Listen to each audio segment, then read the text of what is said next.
She's on mute. Oh, She's on mute. I'm sorry, I don't know what happened there. Mayor Ruby Kenzie Mumphrey, present. Vice Mayor Jeannie Stinson, Present. Councilman Deron Daniels, Present. Councilwoman Linda Childs Jeter, Present. Councilwoman Phyllis Baber. She's on mute. She's on mute. Councilwoman Phyllis Baber. Present. Okay, thank you. Must have it on. Councilwoman Kathy Goodwin Williams. Present. Councilwoman Laverne Mitchell. She's absent. We have 6 who are present. We do have a quorum. Okay. All right. I think I got it fixed. I'm not for sure. Okay. All right. So we're going to start by starting with our speaker. Wait a minute. Let me make sure. Let me get off of here. It must still be up. Mayor, before we start with the speaker, would it be appropriate to go ahead and add some of the legislation in for item 5, which is new business? Yeah, you can. Okay. Need a motion. Is there a motion? We need to make a motion to amend the agenda then, correct? Mayor. Correct. Mayor, Yes, ma'am. do you do that during the council of the whole, or do you do it during the regular council meeting? What, to add to the agenda? Yeah, I'm asking Deepak. Yeah, I think we're going to need to do it for both. Okay. Yeah. And so, you know,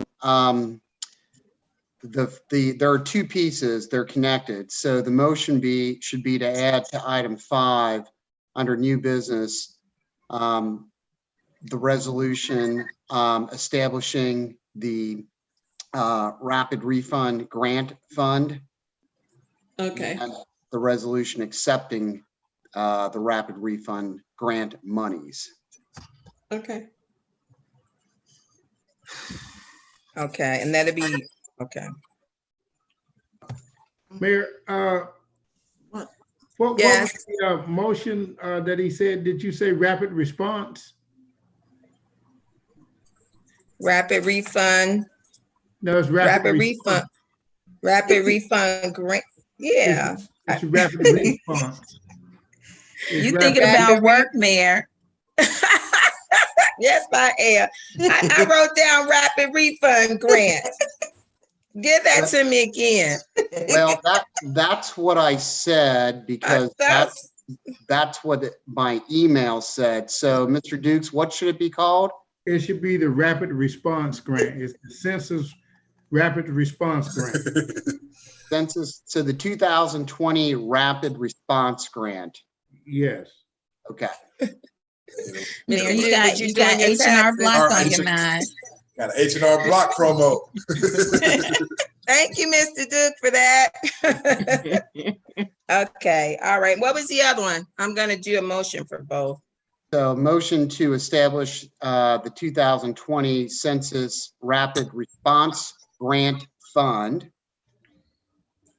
And Okay. and to add also the resolution accepting the grant monies. Okay. All right, so the first one is a resolution for the 2020 Census Rapid Response Fund. And then the second resolution is to accept the 2020 Census Rapid Response Fund. Correct. Okay. Yeah. All right, Vice Mayor, you ready? I'm gonna word it out, and you know how you pick it up.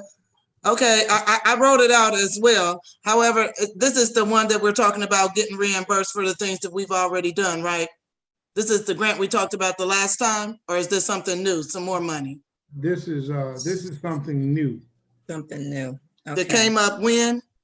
This is came from the National League of Cities. It's a $10,000 grant that they gave to the village to assist with getting residents completing the 2020 census. Okay, this is the one that we've already talked about. This is not additional money, right? That's why I'm asking. Yeah, we've spoken about Yeah, it. we Yeah. talked. Okay, yeah, okay. Okay, so I need a motion to amend the agenda under number 5 for new business. First, resolution for the 2020 census on establishing the rapid response fund. So moved. Second, Okay, motion also to amend the agenda to add a resolution to accept the 2020 Census Rapid Response Fund.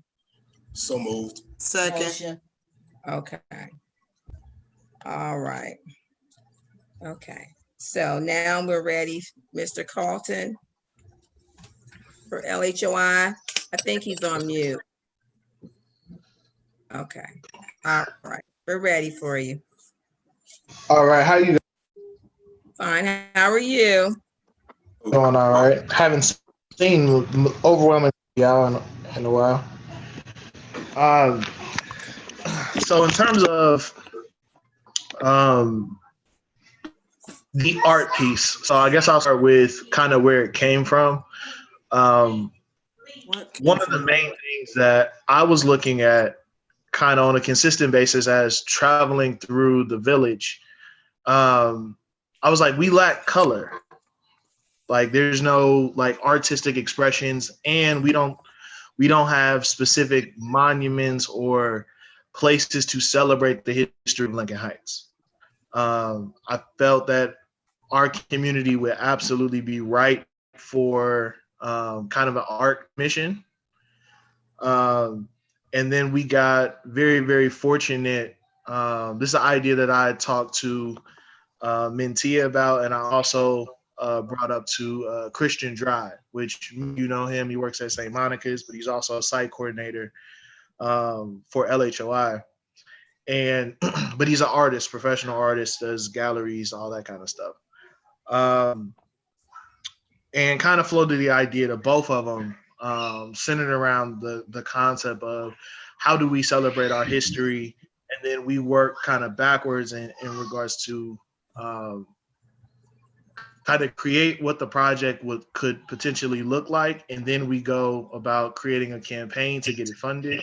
But then also looking into larger grant funders who support just different artistic expressions. So whether that's Arts Wave, whether that's tapping into the museum center, or Children's Museum, or even looking at just some of their funders, who are the main people that are supporting the arts in the community. And even thinking about it through like the lens and the context of like Blink, when there's a bunch of murals that went up to actually be part of Blink, and then they became permanent murals, right? There was funding that came from somewhere to support those artists. And for, the community, and when you think about or drive through Over the Rhine or Clifton area now, you see those paintings, you see some version of like art kind of reflecting the community itself. So that's kind of where it came from, thinking that there's just opportunity, for one, given some of our just historic buildings, even buildings that may be vacant, to do it community-wide. But for us, it starts with the dedication of a mural in Serenity Park. That's kind of where we were looking and doing it in the form of a elongated, like kind of timeline history of Lincoln Heights. The most updated version, Mentia, do you have it? And can you share? Is it possible for her the functionality to share her screen? I don't know. If Miss Vice Mayor would have had to get the information so she could share it that way. I don't know would you be able to share it on your screen? Are you able to share it? Is she able to make share her? it? I think she. Can you make it? Okay. I think you can make her a co-host. Yes, and then she'll be able to. Okay. Which one is she? She's right here. Oh, I got you. I was looking for her name over here. Make a co-host. Okay.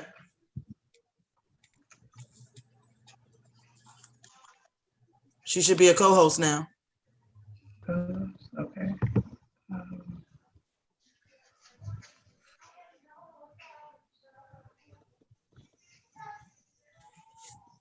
How do I? You gotta hit share screen at the bottom. Mhm. You see that button that says share screen? It's the green button. Yeah. All right, I see it. Okay. And then but once you, you and now put you, this on your screen at first. yeah. You need to open the artwork at first. Yeah. And then hit the share screen button. Okay. Let me just pull it up. While you're finding that, Mayor, Yes. one place that we talked about before that would be a great place is on the side of the building, right there at Shepherd and Wayne, what used to be Johnson Skating Ring. On that wall, it's an entryway, a gateway into the community. That's pretty. But you would have to get their permission, right? Because you're talking about the tool company there. Yeah, yeah. Zoom in, Mentia, if you can. So I can kind of give you kind of the background around the history. One name eludes me. And then I'll kind of let Mentia tell you more about kind of the artistic part that went behind it. So Mentia, if you can zoom in to start towards the beginning, and then we're just gonna scroll down.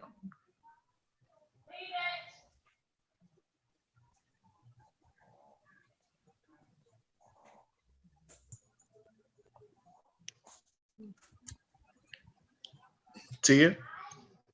Still there? Austin. Okay.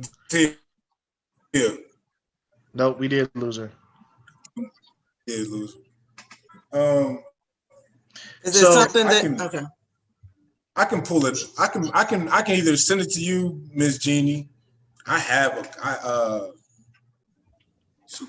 to me, I don't want to have to try to figure it out. Or if you want to make me, a co-host, you make me a co-host, and I can bring it up and make me a co-host. Okay, so Carl, you want to speak on it so that we don't have a lot of dead air. So you want to speak on what she said? Yes. So we start in the 1940s, and we start with Reverend Mangum. And then there's Mount Moriah Baptist Church, which is the first church here. Then we have public services. So there's a photo of the gentleman in fire truck. And can everybody see it? Yeah. Yes. All right. Yeah. So, thank you. Thank you. Thank you. I see it. Scoot down. Yeah. So then those are our Olympians. Hold on. So you might as well just start from the top, Carlton. So we ain't got time to start from the top. Oh no, I'm saying who's Dr. Mangum, Mount Moriah, our public services. Then you have our two Olympians from the 50s, May Fags, and then I forgot his name. William Hubbard. Then we have the Isley brothers, and we also wanted to make sure that we inserted Jimi Hendrix playing guitar behind them. Mm-hmm. And then from there, we have Nikki Giovanni. Mm-hmm. You see the YMCA is behind it. Of course, Mr. Carl Westmoreland. Then we have that 19. There we go. Carl Westmoreland. Then we have that 1970 state basketball championship team. Mm-hmm.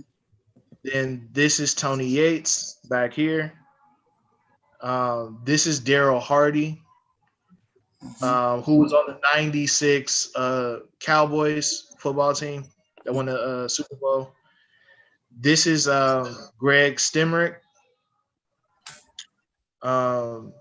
great career, and then he played in the pros as well. And then Where's that with the white coat?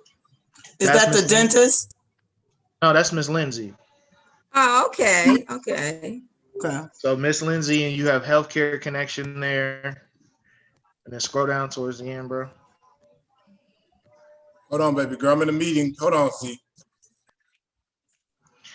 So then we have like graduates, and this also, and then Lincoln Heights Missionary Baptist Church, but also kind of highlighting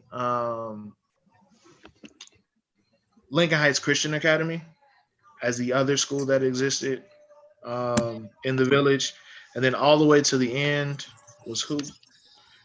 Oh, we have Bat Simpson all the way on the end here. Oh, okay. I think we can't see it. It's over in the corner. Yeah, you got to slide the drop down thing over. But yeah, this is Yvette Simpson over in the corner. And then also, the background pattern is actually, you know, the silhouette of Lincoln Heights, just duplicated. Awesome. Oh, wow. Okay, I see it now. Yeah. Wow. So Matia's she just called me from another line. She said she can't get back in. You said you can't get back in? Well, I don't know how to invite her back in. I figured that's fine. That's fine. I was just letting her know that she called. But anything else, Matia, that you wanted to say on this piece here? We went over everything, kind of just went over the timeline of it. We talked about the background. Anything as the artist that you kind of just anything you was like kind of want to say, unless we can't try to get you in. So I can try to. I got to try to figure out how to do that. Well, with the composition of the people and why they were arranged that way and everything. Yeah, go ahead. You want to? Yeah. Okay, so I'm not sure if you guys went through the entire thing, but it's basically like a historical timeline. Like they said, we have the first mayor in there. We have some notable athletes, the volunteer fire department. And then, you know, all of our political leaders are in the forefront. Yvette Simpson is talking to the graduates in the back at the far right of the page. And there you have your the Lincoln Heights Missionary Baptist Church, along with our hospital center, and Dolores Lindsay, and all of the notable buildings highlighted in the back. So yeah, this is just basically a historical monument of Lincoln Heights. Okay. Any questions, anyone? So, Mayor. Yes, Miss Charles Jeter. Can we take the white coat off Miss Lindsay? Mrs. Lindsay is the CEO. She does not have a doctor's degree. It's beautiful. You hear that, Matia? What'd you say? She was just saying the only edit so far is like they were just saying with Miss Lindsay, can we do one without the white jacket? They were saying she's just the CEO. Can you see it, Matia? They were saying she's just the CEO. Yeah. So if we could just do one, I guess is with the. Does that sound good, Miss Child? Just a regular. Just like a collared shirt. Yeah, just a regular collared shirt, blue jacket, maybe. Just color it in. Yeah, just color it in. They put her in a dashiki. But yeah, Matia, they said just fill it in. You said just fill it in. Okay, that's cool. So that wouldn't be. I was looking for Nikki Giovanni. She mentioned her, but I didn't see it. Yeah, she was right next. I'll bring it up. She's next to Mr. Carl Westmoreland. Oh, okay. Right. Oh, with her hair short. Okay, right there. That looks like. Man, you would like the younger version. She could be. What'd you say, Matia? I think y'all may want to pick another picture. Mayor. Yes, ma'am. Oh, I didn't realize that was her. If you want to have somebody in a white coat to represent a doctor from Lincoln Heights, there's Dr. Donna Mills, who is a top dentist in DC. Yeah. And she's from Lincoln Heights. Her name is Donna Mills. She's Google a Yeah. professor at Howard University. I think she's over the entire dental department. Yeah. Okay. Okay. Nice. Mayor, yes, Ms. Charles Jeter. You also have Dr. Holloway, responsible for keeping the schools going and then merging. So can we do anything with Dr. Holloway, Dr. Starr, those folks? That's part of your educational piece, I think. I thought that was Mr. Starr. It looked like him kneeling down with the basketball players. Well, I thought that was him. Mhm. That was Mr. Hubbard. So would you still have Miss Lindsay on there though? So also, this is just to say this.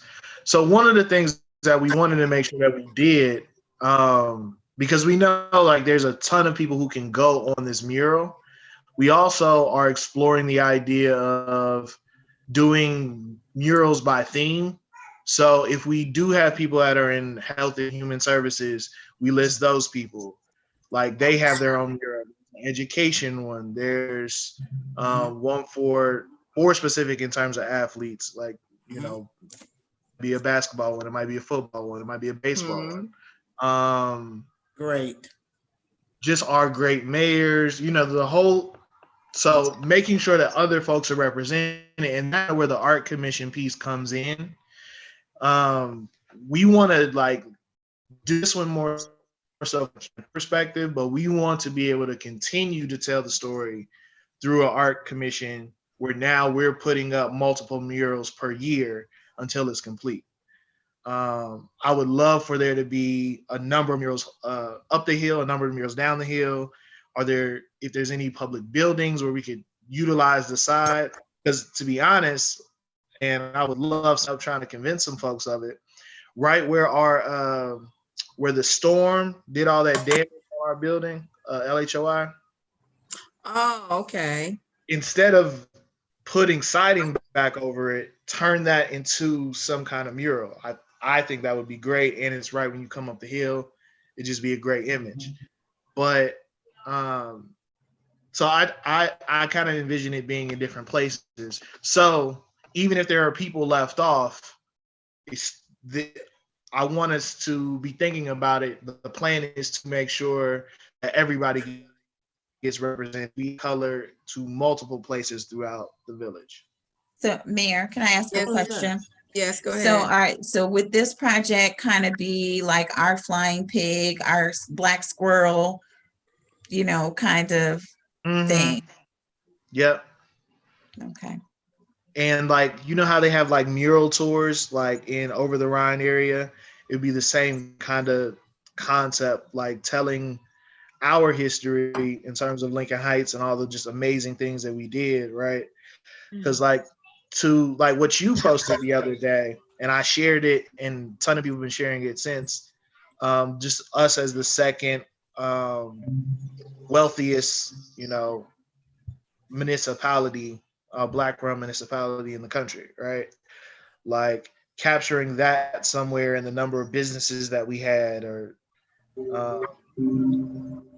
so this is for this project. And when I mentioned the campaign, so also what's attached to this is, and some of you know, and I don't know if everybody does, but we were approached by Senator Sherrod Brown to launch the My Brother's Keeper chapter for Cincinnati. My Brother's Keeper was an initiative started out of the White House through President Obama, and he took it with him when he left office, and they're getting the Obama Foundation all set up. So we'll be launching that chapter, and what we would love to be able to do is for the 74th anniversary, be able to unveil this mural. But then also, it would have to be the 75th. This would be the 74th. Right, no, 74th. That's this year. Yes, ma'am. Reveal it to who? We're not doing any activities this summer. I thought. That's what we voted. Well, this Yeah. will be an LHOI activity. Oh, okay. Okay. And just out of curiosity, could it be, I'm just visioning, a car drive, let's say this is a parade, everybody in their cars could do a parade type of thing to go by it if it was still in social distancing type of thing. But just a suggestion, I suggest you talk about it in the next recreation meeting. Yeah. With the Yeah. commission. This is a good one. I think the commission needs to get involved because this is a good one. Mayor, can I Yeah. ask a question? Yeah, go ahead. So are we going to put up a new fence? So I think that something that beautiful deserves a really nice canvas. Yeah, sounds Oh, yeah. like we're gonna need, yeah, we would need to do a new fence. So- Sure, because that one's kind of, Durant, if are a you letting strong these wind people comes, in? I don't know. Durant, is that you letting these people in? I let Mentia in. Are they not What's with us? that? Oh, they not with us. We can definitely kick them I out. don't know He how they is, got but I in don't there. know who letting them in. No, that's Tony the Crew. sheriff's office. Oh, y'all let That's the Mentia in. sheriff's office for Oh, the council meeting. Yeah, I know, but I Oh. thought that you couldn't come in unless somebody admitted you. Yeah, I don't know who let them in. Who is that? It's just Unless, me. unless he has the, is that the guy that's speaking You at the still have regular to be council meeting? admitted. Yes. You still have to I be don't know. admitted. I may have vice mayor. I don't know. I know I let Mentia in, so I may have. I may not. I don't know. Oh. I'm about to decoast you. That's fine. That's fine. I don't All want right. So Well- sounds like y'all need to have more conversation and recreation, but that's a good idea. Good So, idea. well, let me just wrap up with this. So the idea is to couple the launch of MBK Cincinnati with the mural and if we're doing a parade this year, kind of coordinate the entire thing. We definitely can still follow the rules of social distancing. What's built into the cost of putting this up is also the fencing material. So that's built into this campaign. It's really coming to Village to get permission to do so. When we were thinking about what's the best site to do a timeline history, Serenity Park made the most sense, especially with the new gazebo that's supposed to go over there. It's really just permission to be able to pull it together. But in terms of the funds to that are raised to pay for it or anything like that, like that's all going to be handled independently. So it's more so just asking permission to be able to put it up. But we would need, like, if you were going to do the fence, you would need us to buy it. We would want a new fence before we would allow you to, if we decided for you to paint the mural. As council, we all know we need a new fence. He They said ain't it say was they weren't gonna included get in the no cost. fence too. He just said it was included. Yeah, Mayor. Oh, the fence is included also? Yeah, Mayor, if I may add, I think they're gonna kind of, shore up the fence, and they're gonna, from what I understand, put it on some sustainable material. So in the future, if the fence gives way, it can always be, taken down and restructured and placed back on it, as opposed to painting it on the fence and losing it all together. Okay. So what will be helpful for us is if there's like, I don't know if we included the materials cost for the fencing. So if you guys can provide that to us, we can factor that in. But we're thinking in terms of the entire project, raising like $15,000 for it. And then that pays all fees, covers all materials, and everything will be covered that way. And that's with, excess built in. Okay. So when will you be sending us, are you going to send us some information and paperwork, email, so we can say yay, nay? Yes. When would you like? Okay. I'll send that over what's today? Tuesday? I can have that over by Friday. That's no problem. Counsel, y'all have any other questions for Mr. Collins before we move on to the next agenda? No, Mayor. but Yes, Ms. Jeter. But I don't particularly care for the mural at this time. I believe that the community needs to be cleaned up. But looking at what was presented to me today, I think it's beautiful. Vice Mayor? Did have to change the mind a little bit.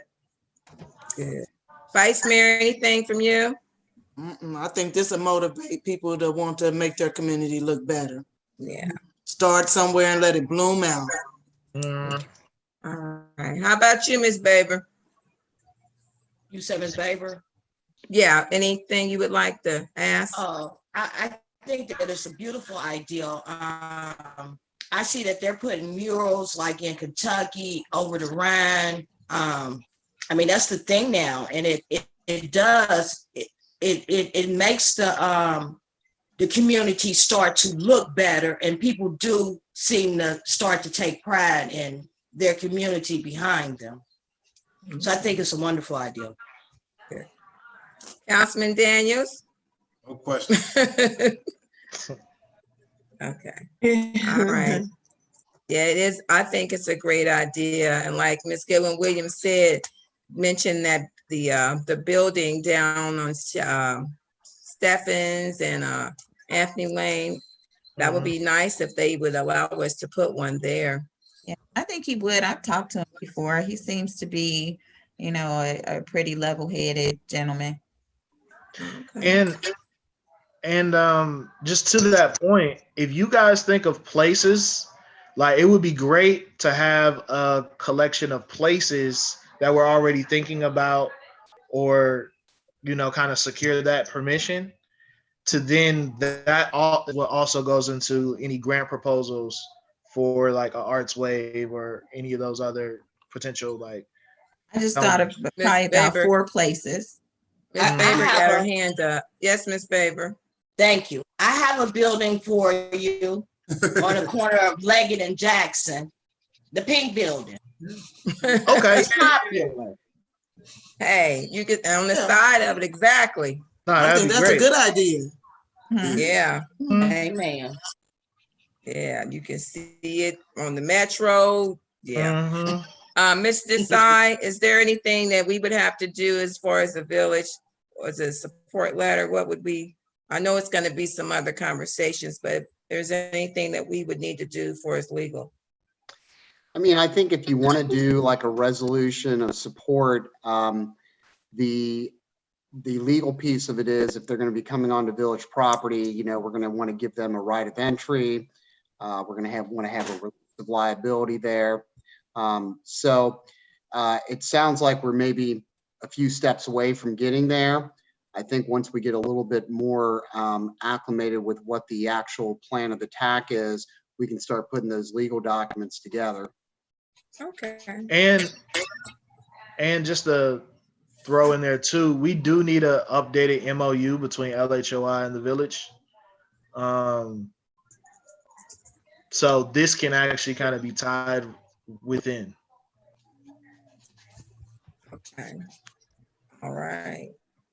So Mr. Desai, with an updated MOU, is that something that they would draw up and submit to us? When he speaks of updated MOU, what does that entail? Well, first we'd start with the original MOU and then look at what changes needed to be made to that. I mean, I think that would probably be the template we'd operate off of. Okay. All right. All right. Thank you. Mayor, can I ask Yes, Carlton? Carlton, are you using the one from Camp Hope? You using that MOU? Okay, it should be already there at the village, Mr. Dukes, but you can resend it. Okay, I will. Okay. All right. Okay. All right. Well, thank you so much, Mr. Collins. I see the young lady is back. I didn't want to leave her out. Did she want to say anything before we move on? What's her name? Hi. Miss Daniels. Thank you for having me. I'm glad you guys approve any changes that you want to make. I can go ahead and edit those right away and have that sent to you as well. Okay. All right. Well, thank you so much for coming. I'm glad you were able to rejoin the meeting. And thank you, Carlton, Mr. Collins, for letting that put on your heart that we definitely would love a mural. And like everybody else, that's what they're moving toward, a mural. Everywhere you go, actually, you see murals popping up. And it is a beautiful thing to see. And it motivates people to be happy. You know what I'm saying? So thank you so much. Mayor, Yes, ma'am. can I just make a suggestion to Mr. Collins, just in reference to possibly a way to include in, an opportunity to fundraise? You may have some business owners who would love to have their property included. You know, Breaking up, maybe. Miss Kathy. Can you hear me now? Can you hear me?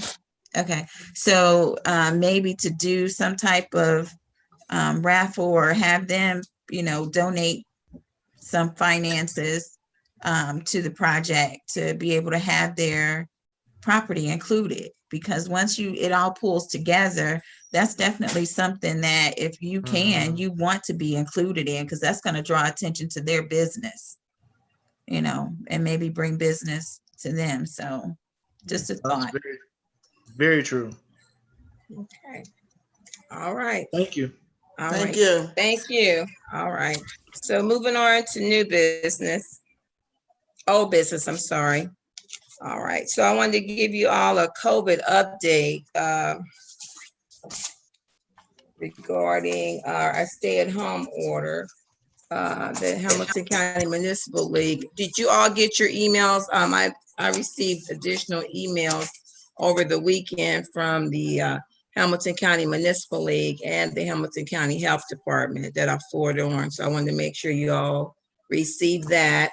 But as far as the update, Governor DeWine has replaced the Ohio's safe at home order with the urgent health advisory protecting Ohioans. So you all know different where we're at now, different places of businesses are opening throughout this week, which started today, May 26th. Miniature golf, batting gates, and bowling alleys were able to start back opening. Also along that included contact sports, that started. And then beginning Monday, June 1st, catering and banquet centers may reopen if they meet required safety protocols. So did anybody have any questions regarding the update with the state regarding COVID-19? Yes, Councilman Daniels. I've been approached by Mr. Chris Gillum. They run it'll be an outdoor recreational, like I guess it's flag football. I guess they released some regulations where they can play like 3-on-3, 5-on-5. But he was asking, would we potentially like to rent out our facilities for that opportunity? I don't know. I said I would present it to everybody here and then ask just to put that on everybody's mind. It's not like we need to answer today, but that's something that if we are opening up, or if Hamilton County is opening up, and then once again, if that liability is put on them, that to make sure that they have to be safe and follow those guidelines, and all we have to do is offer a facility. I thought that might be an opportunity for us to kind of, make some revenue on our facility. So just want to present the offer. And especially when you start talking about COVID-19 and how things are opening up, I thought that might be something that might be appropriate to bring up at this time. Do you expect him to bring that information to your recreation committee? That way you can have council members will be able to ask him additional questions. I told him that I would bring that to you all first, and if it seems like that's something that we want to move forward on, then we can proceed in that way. Yes, ma'am.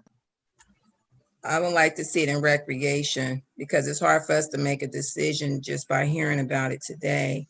That way it'll allow you more opportunity to speak on it next week when you have your recreation meeting. Yes, Vice Mayor. Would this be something for this year? Because I thought that the recreation made a motion to not use the facility or to do any of those recreation type activities this year until they got to hold on to COVID. Well, yeah, that's once again, that's why I wanted to bring it to everybody. I don't know if we're considering that like a recreational event for the village, or if we're now just saying that we're just hosting, if we're having a facility and allowing outside people to come in and use it. So that's, again, I don't know. I know it's a thin line. That's why I wanted to bring it to everybody. And if we need to make this out of recreation, as Mayor said, then obviously that's appropriate as well. But once again, I just thought this might be the right time. I thought we had counsel. Okay, did we counsel? Because I thought everything was counsel. Let's add, I think y'all should ask the chair of recreation, Ms. Baber. I think she's the one that made the motion. Well, but she don't have to say though, does she? No, but she can probably remind us what the conversation went like. She mentioned it, and what I'm saying, so we don't hold up my meeting, you all can talk about it again at your recreation, because I thought she said you all agreed not to do anything. Yeah. But since you're talking, Ms. Baber's right there, and I wanted to include her in what he was talking about. She's on mute. Was she gonna say anything? I think she's frozen. I think she's frozen. Okay. Can you hear me? Yes, ma'am. Can they hear me? Not well. Okay. There you go. Yeah, I thought we had agreed that we were leaning. Okay. I think when we had planned to do that parade, and with that was going to be social distancing, because the people were going to be in the parade in their cars.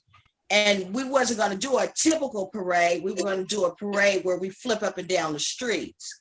So the people come out in their yards and watch the parade versus, how we normally do it and block off the street. You're talking about the graduation one, right?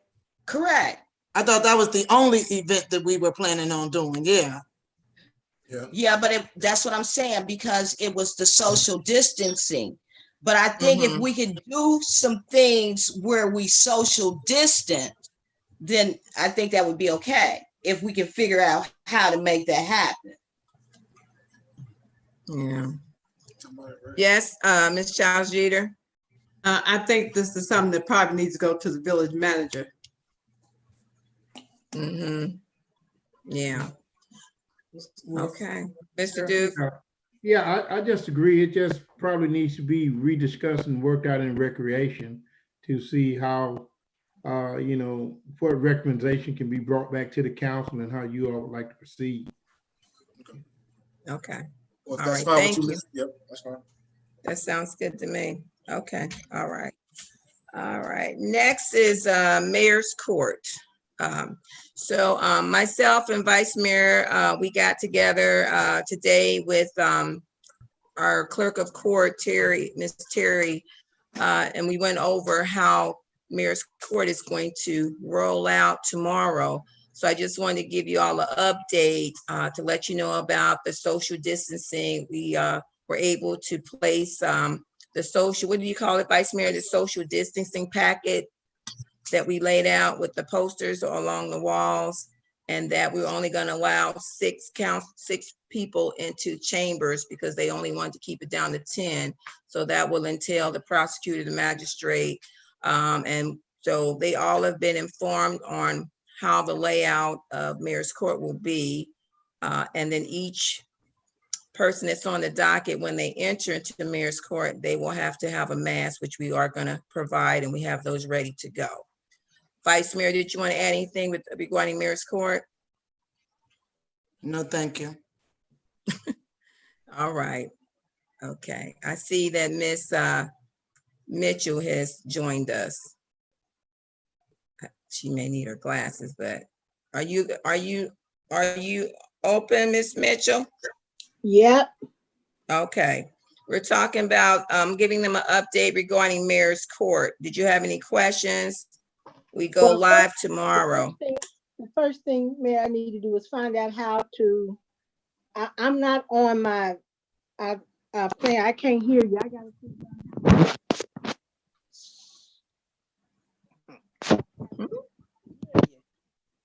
I can't hear you. I know. There you go. We can hear you now. Really? Yeah. I can barely hear you. Oh. Can you turn your volume up, Miss Mitchell? Is your volume all the way up?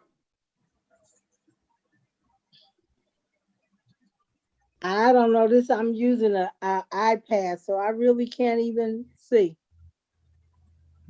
Oh. But if that's okay, if I can hear you, if you all can hear me, that's more important. Okay. Did you have any questions though regarding, oh, you might can't hear us then if you. I can hear you. I can hear Okay. you, but barely. Okay, we were talking about the update with Mayor's Court and we're gonna reopen it tomorrow. And so you have it marked off outside. How are you doing that? How many people are you letting in? We're only gonna let 6 in. No one will, when they want them, they'll direct them, and the vice mayor will be assisting to make sure that it flows well. We're only gonna have 6, and they're gonna be 6 feet apart, actually one sitting in each row. They will enter through the door and go out the second door. And then we'll proceed with another group of 6. Okay. Okay. All right. Okay. All right. No more, nothing else with Mayor's Court. That's it. Okay. Is there any, oh, okay. Next is new business. So on your agenda, Ms. Mitchell, I don't know if you can hear me. We did amend the agenda to add 2 resolutions. So the first one is, and Mr. Okay, wait a Desai, minute. You already sent it out? Yeah, but we amended the agenda under new business under 5, and it's not going to show on the one that she sent you. Oh, okay. Those 2 changes will not show. But the first one is we made a motion to add the resolution for the 2020 census to establish the Rapid Response Fund. Oh, okay. That we talked about that at the finance meeting, right? Right. Okay. Any questions on that, anybody? Mayor, could I maybe pull up the legislation so we can all take a look at it? Yes, sir. Hey, Jeannie, can you make me a co-host?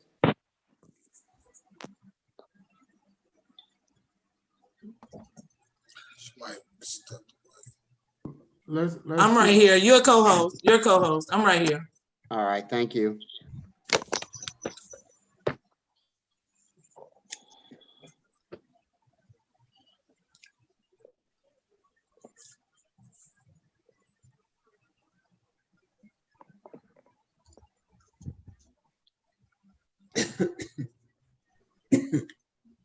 All right, so this is the first resolution that we're looking at. Ms. Randolph, what resolution number is this going to be assigned? This will be number 13. Okay, so when we go to break in between the 2 meetings, I'll put number 13 in there. Okay. But it's a resolution, as you can see from the title, establishing a special fund for the 2020 Census Rapid Response Grant. And I'll just read through it. It's pretty short. The Village of Lincoln Heights was selected to receive a 2020 Census Rapid Response Grant in the amount of $10,000. And whereas Ohio Revised Code Section 5705.09F requires the village to establish a special fund for each class of revenues derived from a source other than the general property tax, which the law requires to be used for a particular purpose. Now, therefore, be it resolved by the Council for the Village of Lincoln Heights, Hamilton County, Ohio, there is hereby created Fund 216, 2020 Census Rapid Response Grant to be established by the Finance Department and administered by the Finance Director for the receipt of monies pertaining to the, I should probably fix that typo, Director for the receipt of monies pertaining So we need to add the word to right here. I'll fix that in the break, pertaining to the 2020 Census Rapid Response Grant. The finance director shall record the grant funds in accordance with the terms and conditions of the grant agreement. Finally, the emergency clause. This resolution is hereby determined to be an emergency measure necessary for the health, safety, and general welfare of the village of Lincoln Heights. The reason for said emergency is the need to create the fund for the deposit of monies to be received. Any questions, anyone, about that? All right. So then the second piece, which is really piggybacking off that, if you will, or related to it, is the resolution accepting the grant monies. So this will be 2020-R-14. Is that correct, Ms. Randolph? Yes, that's correct. All right, thank you.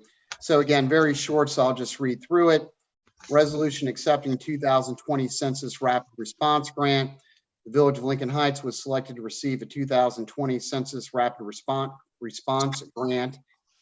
And Ohio Revised Code, Section 5705.42 states that the amount of the grant shall be deemed appropriated for such purpose and is deemed in the process of collection within the meaning of Ohio Revised Code Section 5705.41. And Ohio Revised Code Section 5705.41E states that revenue in the process of collection shall be deemed in the appropriate fund. Now therefore be it resolved by the Council for the Village of Lincoln Heights, Hamilton County, Ohio, that Section 1, the village manager is hereby authorized to accept the 2020 Census Rapid Response Grant in the amount of $10,000 pursuant to Ohio Revised Code Section 5705.42 and Ohio Revised Code 5705.41E. The grant fund shall be deemed to be in the appropriate fund, to wit, Fund 216, 2020 Census Rapid Response Grant. And of course, that's the fund that we just set up with the prior legislation. And finally, the village finance director is hereby authorized to draw warrants for payments from the fund upon receiving proper certificates and vouchers. Therefore, approved by the board of officers authorized by law to approve the same, or an ordinance or resolution of council to make the expenditures, provided that no warrant shall be drawn or paid for salaries or wages except to persons employed. Then the emergency clause, resolution is hereby declared to be an emergency measure necessary for the health, safety, and general welfare of the Village of Lincoln Heights. The reason for said emergency is a need to have the grant funds immediately available. Any questions, council members? All right, thank you, Mayor. That's all I've got. Okay, so we'll be voting on this tonight, right? Yeah, and perhaps since we've read through them, we could maybe do a motion by title to read by title only, if that pleases council. It's emergency clause in each one. Correct. Okay. All right. Thank you. All right. Any miscellaneous? I'm sorry. Somebody say something? Okay. All right. Any miscellaneous business? The only, Mayor, can you hear me? Yes, ma'am. I was trying to reach out to see if, did we get a number for the graduates, for the 2020? Did we get a amount? How many students? I'm counting up the number Can't that I hear me. have now. Yeah, we can hear you. Can you hear us?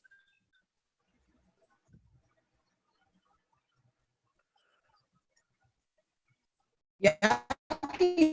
Yeah. Are you? I have 19 names on my list. I will email out as soon as we get finished with our council meeting. How many? 19. 19. On that 19 19? seniors. Hmm. That's low. Mayor, Yes, ma'am. I just wanted to follow that up by saying I spoke with Reverend Jones and he is on board with allowing us to have the ceremony as we discussed there. So, Okay. but the other thing I'll just real quick, I wanted to say, I didn't know if we wanted to change anything or not about it, because it goes back to what we've said many times. When we're not communicating with the other organizations, it just seems like there have been, 20 parades or what have you. And just if we could do better about coordinating those efforts, or maybe at this point we can send out a save the date to let people know that we as the village intend to do something to honor the students, because it just kind of looks like it's everybody's doing their own thing. I don't think anybody's trying to do their own thing. We do need to really verify if the number is correct, though. But I'm sure there's more.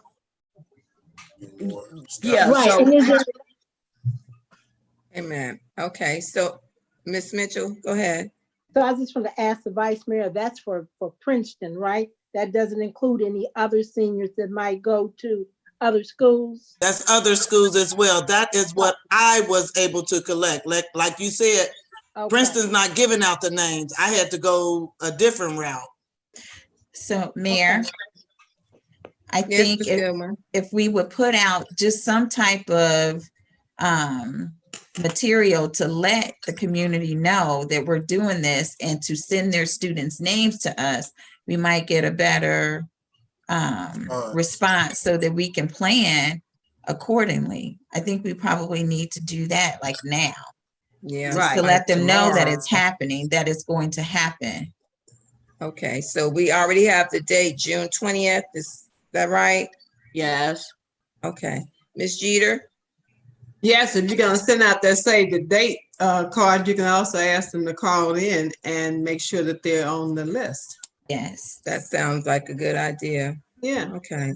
So That way you would include everyone in the village of Lincoln Heights, but that has to be done Tomorrow. Yeah. So, Mr. Dukes, can you ask Ms. Vianne to take care of that? Yes. Or will it be Ms. Pope? Yeah, Ms. Pope could direct Brian to send those out. Is the language already created, or do they need to? We need to create the language for the postcards. We need to create the language. Yeah, that wouldn't be. Yeah. Are you going to send something? Send it to you or send it to Ms. Pope, Mr. Dukes? You can send it to Ms. Pope and myself. Okay. All right. It'll be sent to you before for the end of our council meetings tonight, before hopefully 9:30. So it's the time was 10:30, correct? Just so we're all on the same page. It's at 10:30. And 1 o'clock. Reverend Jones and I discussed 1 o'clock for this ceremony. Okay. And do we want to give them a cutoff date to call in, like June 10th? Yes. June 10th. So June 10th. So June 10th. Okay. All right. We probably need to know before then, because then we still have to order and all that. So we need to know before the 10th. What?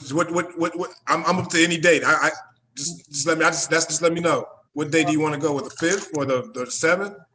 Well, no. Let's go with June 6th. That's 2 weeks prior from the function. Well, okay, June 6th. Look at the order date. Look at the time shipping date for the things and bill from that. So if you're gonna do the ordering, you need to kind of know the latest date to get the order in so you can receive them in time.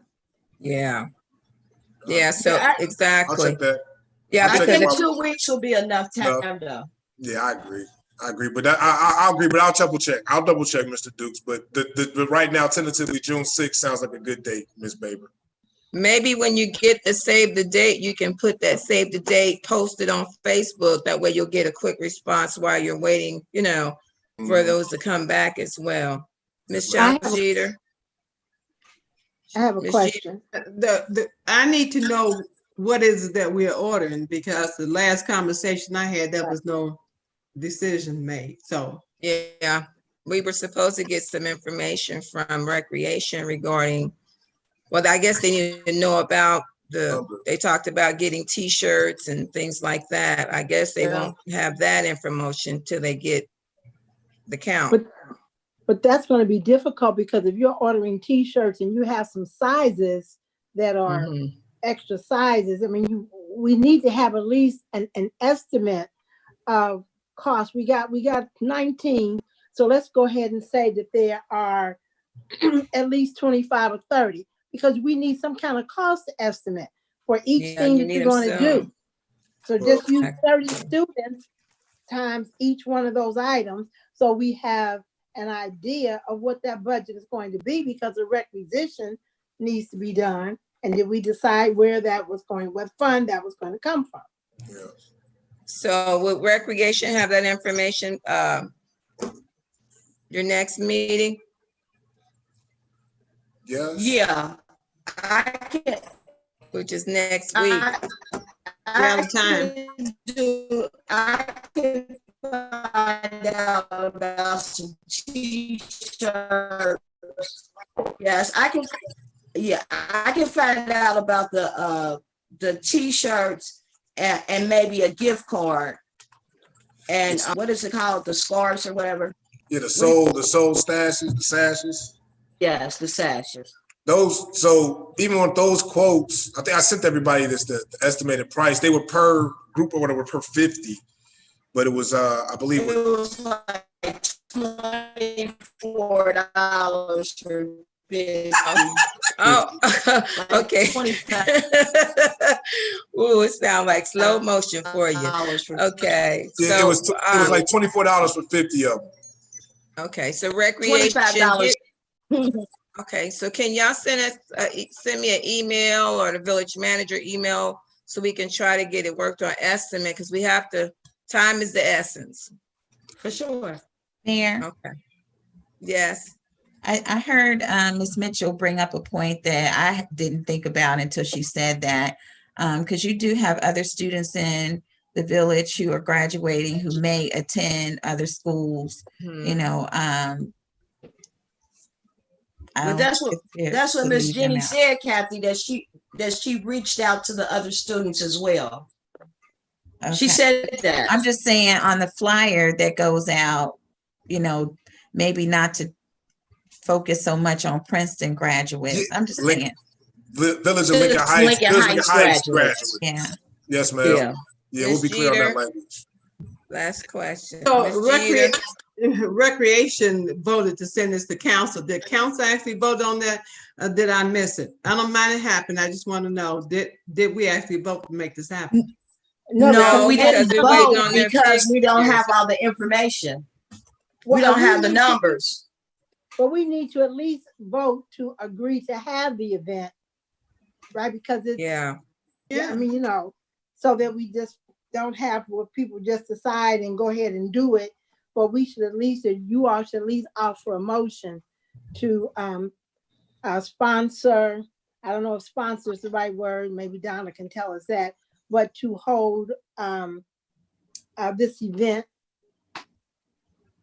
We should vote on it, especially since we have don't have funds allocated toward it. So at least if we agree to have the event, then typically funds follow.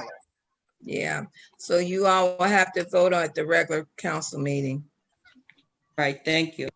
Okay, someone's gonna need to make a motion for it. Yes, ma'am. Yes, ma'am. Ms. Cheater. What's the cost on the sashes, please? It's per bulk order was $24.99 for 50. $24.99. You have no sample of how they look. Yes, ma'am. Miss Jeter, I mean Miss Kathy. Miss Kathy has one right behind you. Miss Kathy, okay, so it's not a sash. That's a kente. The soul. Again, the soul. It's a soul. Yeah, a soul. A kente cloth. Yes, ma'am. Where is it, Kathy? I mean, Miss Goodwin, Councilwoman Goodwin. Yeah, but I didn't know they were that they were that cheap. You could get that. I thought it was like $24 a kente cloth. Can I ask a question? So, yeah, Mr. Daniel, go ahead. It's like $25 per person. Wait a minute. She cannot. She's recording this, and y'all over talking. You're correct, Ms. Bailey. Go ahead, Ms. Goodwin Williams. Mr. Daniel, so your quote, does that include the colors we discussed, the royal blue and gold with the lettering as well? Yes, ma'am. Okay. So when you do the order, you type in what you want, and when it has everything in there, and it just says those numbers that I sent everybody based upon what your customization, Okay. Okay. $24. Okay, I got one. Like for one of them, but you have to order at least 50 of them for that to be that number. Oh, okay. So they're $24.99. Right. Yes, ma'am. Yeah, there you go. Yes, ma'am. I want to make sure I got that corrected. Yes, ma'am. I want to make sure I got that correct. $24.95. I think the total came out to like $1,200, I think. Woo. When you did the math, when you talk about 50 of them, when you talk about 50, if I'm doing my math right, 50 times 20, 24, 25 is about $1,200, I think, off my top of my head. And then, so what about the other articles? T-shirts. That's it. Now that's getting expensive just because we don't have it in the budget, and where are we taking it from? Well, Mayor.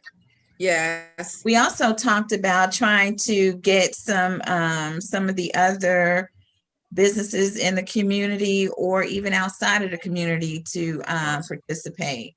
You know, there's one person that I can think of, I don't want to throw his name out there, but who probably would help.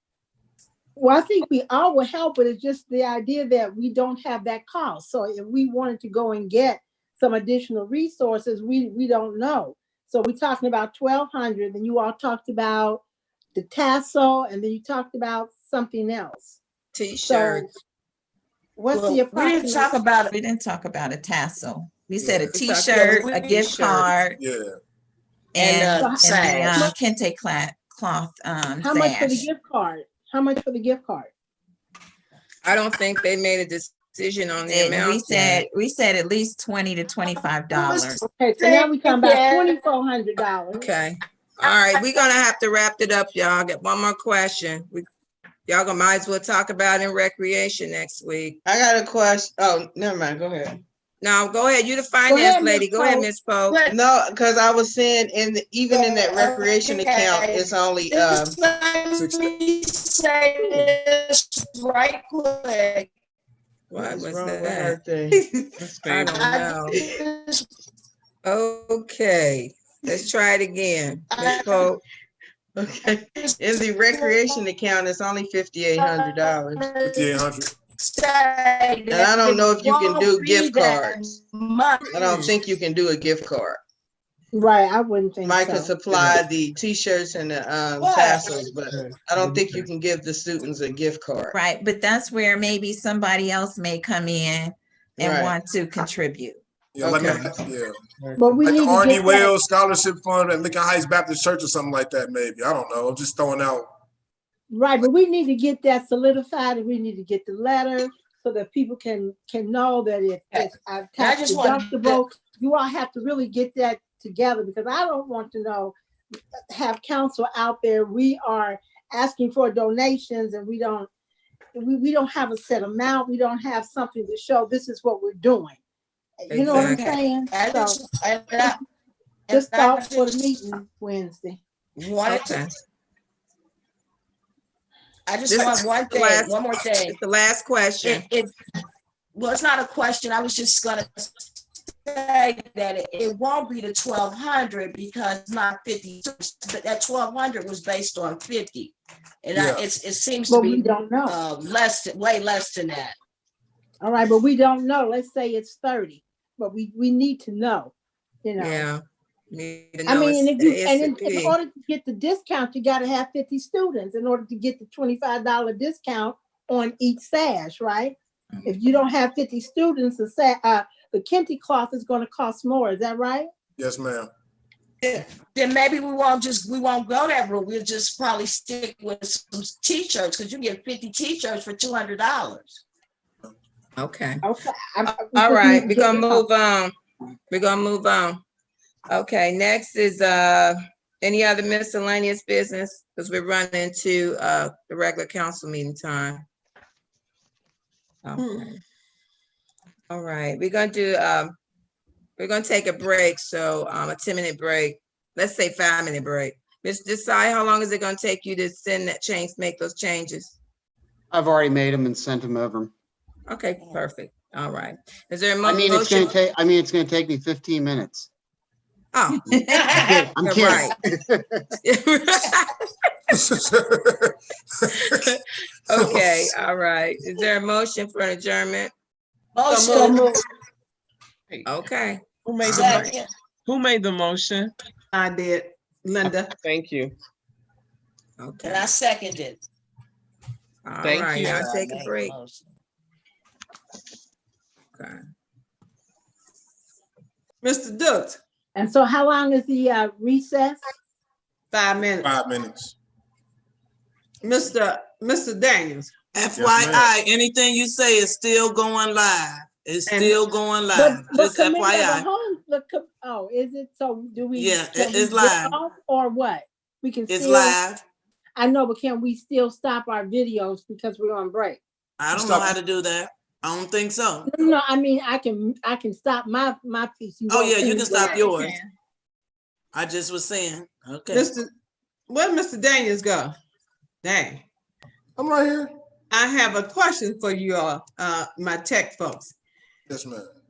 I attended a meeting, a big, huge Hamilton County Democratic meeting the other night, and they had where you had a hand if you wanted to raise your hand to ask a question. Yeah. Is it anywhere in here? Is it where you have reactions or where? Yeah. Yeah. Where reactions, you touch reaction and the hand comes up. Okay, so not the clapping hand. This is just a hand. So how do you get to that so that we can stop talking over each other and we can just lift our hand when we need to ask questions?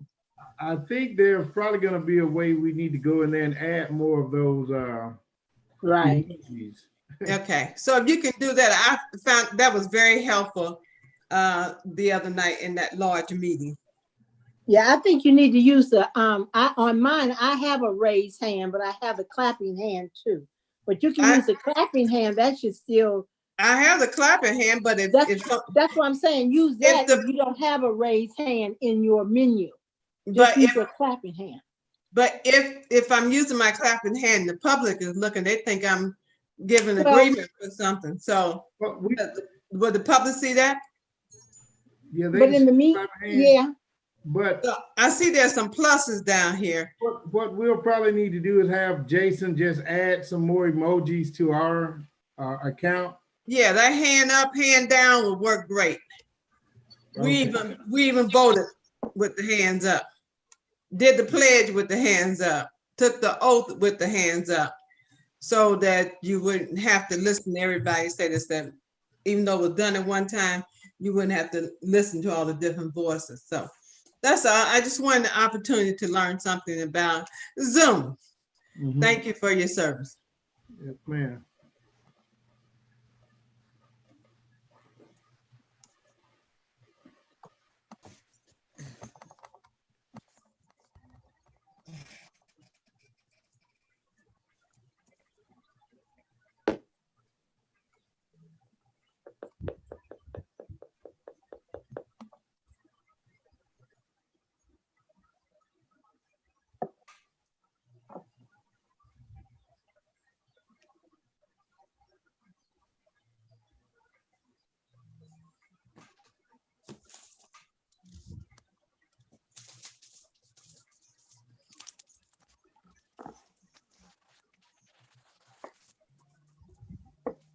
Where your computer at, Miss Mitchell?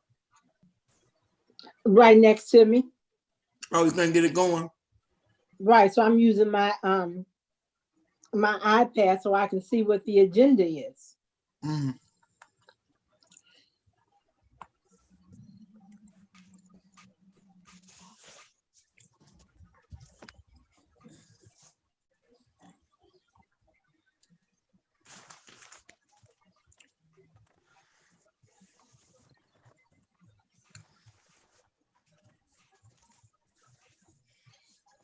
This poor guy here, Tony, who's been waiting forever. I feel bad for him.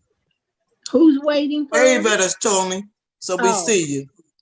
Oh. I think he's with the sheriff. Are you with Sheriff, Tony? And what's he going to talk about? I'm not for sure. I think he's on the agenda though. Can you hear us, young man? He Tell said, him to yeah, he wave can so he hear us. He's presenting something. I'm not for sure.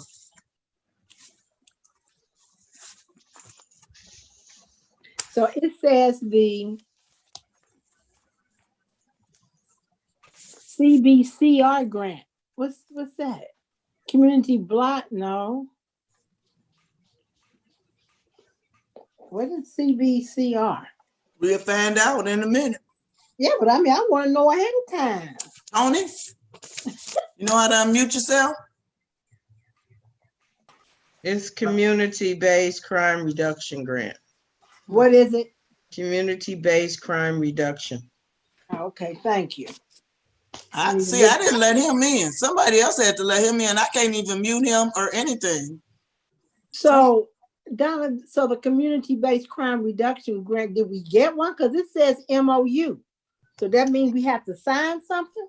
No, ma'am. It's the sheriff department is applying for the grant. Oh, okay. They're applying for it and they're gonna kind of increase their technology in crime fighting and reduction.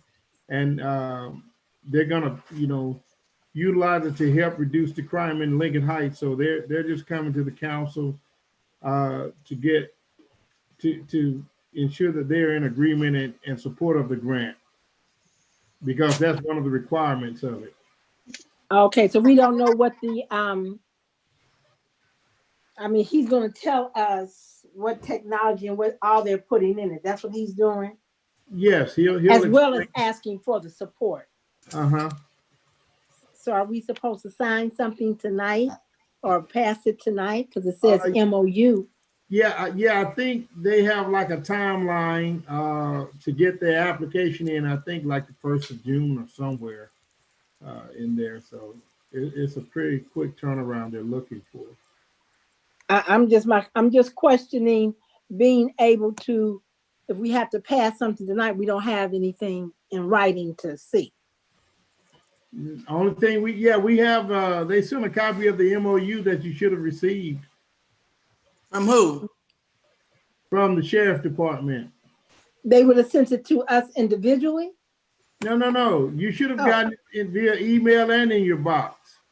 Okay, let me check my email. Well, I went down there yesterday and I didn't see anything like that in my mailbox. Oh. I don't have anything either. Really?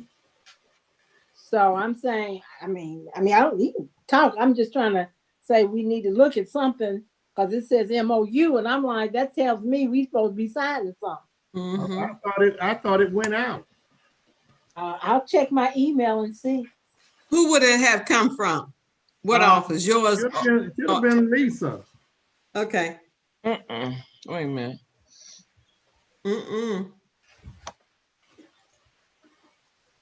Can you find it, Mr. Dukes? I have it. Yes, ma'am. I can send it to everybody. Send it on.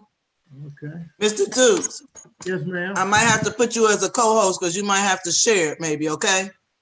Okay. Is that okay? Yes, ma'am. Thank you.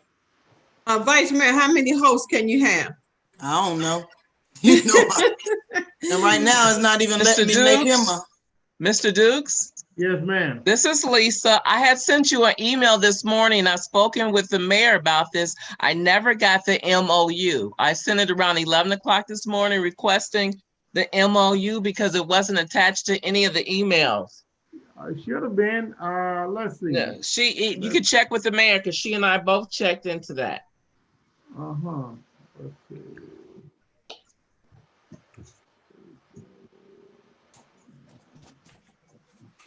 It wasn't attached. The MOU wasn't attached.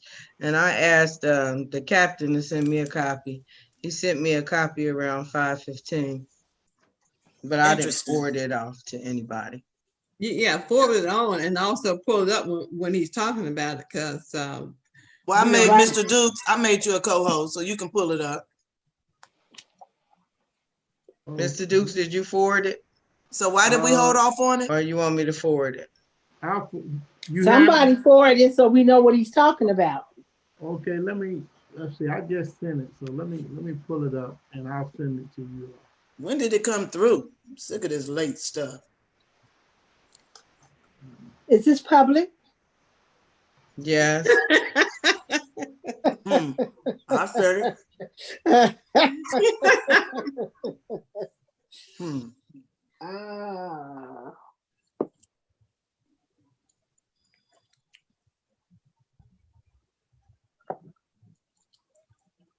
Miss Kathy, how are you doing? How are you doing? Y'all ain't waiting on me, are y'all? Okay, I'm No. okay. Better. Yeah, just trying to be there for my brother. So. I lost a dear friend of mine yesterday. Oh, I'm sorry. He was my my boss at Withrow. Oh, I know. Yeah, my vocated boss, Mr. Yeah. Dixon, that was yeah, that's a big loss right there. Yeah. I remember some of my friends who went to Withrow talking about him. Mm-hmm. Where did the mayor go? He did a 5-minute break. Now turned into 7 minutes. But she went all the way. She all the way gone. Oh, here she is trying to get back Okay, in. so he has now sent the MOU. You got it? Okay, I have 3 gadgets here trying to deal with this meeting. I think we're all ready now. Where's Miss Randolph? On her 5-minute break. So, Miss Mitchell, did you say, Councilwoman Mitchell, did you said you received the document, the MOU? He sent it. We just got it 8:59. I mean 7:59.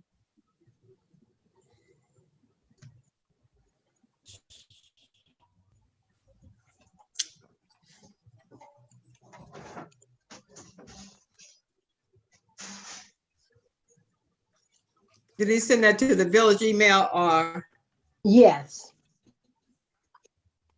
Oh, can you forward that to me, please?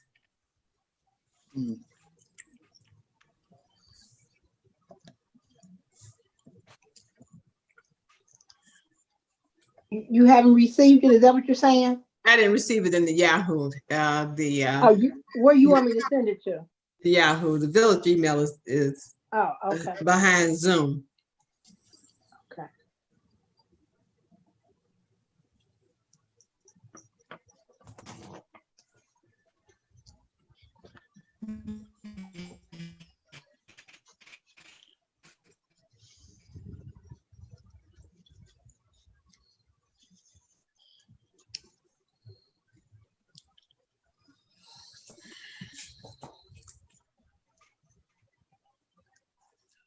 Ms. Randolph, you ready? I'm trying to get back on. Ugh. I think I have to join again. Oh, you right there. We talking with you. I know, but I had turned the video off. So now go down. It's telling me Zoom, join a meeting, sign in. And I don't know if I should come out and then come back in.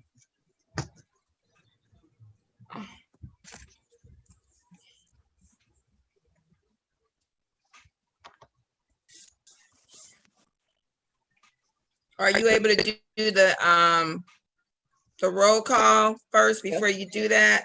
Yes, ma'am, I can do the roll call. I can hear you guys. I just won't be able to see you. So, I'm ready.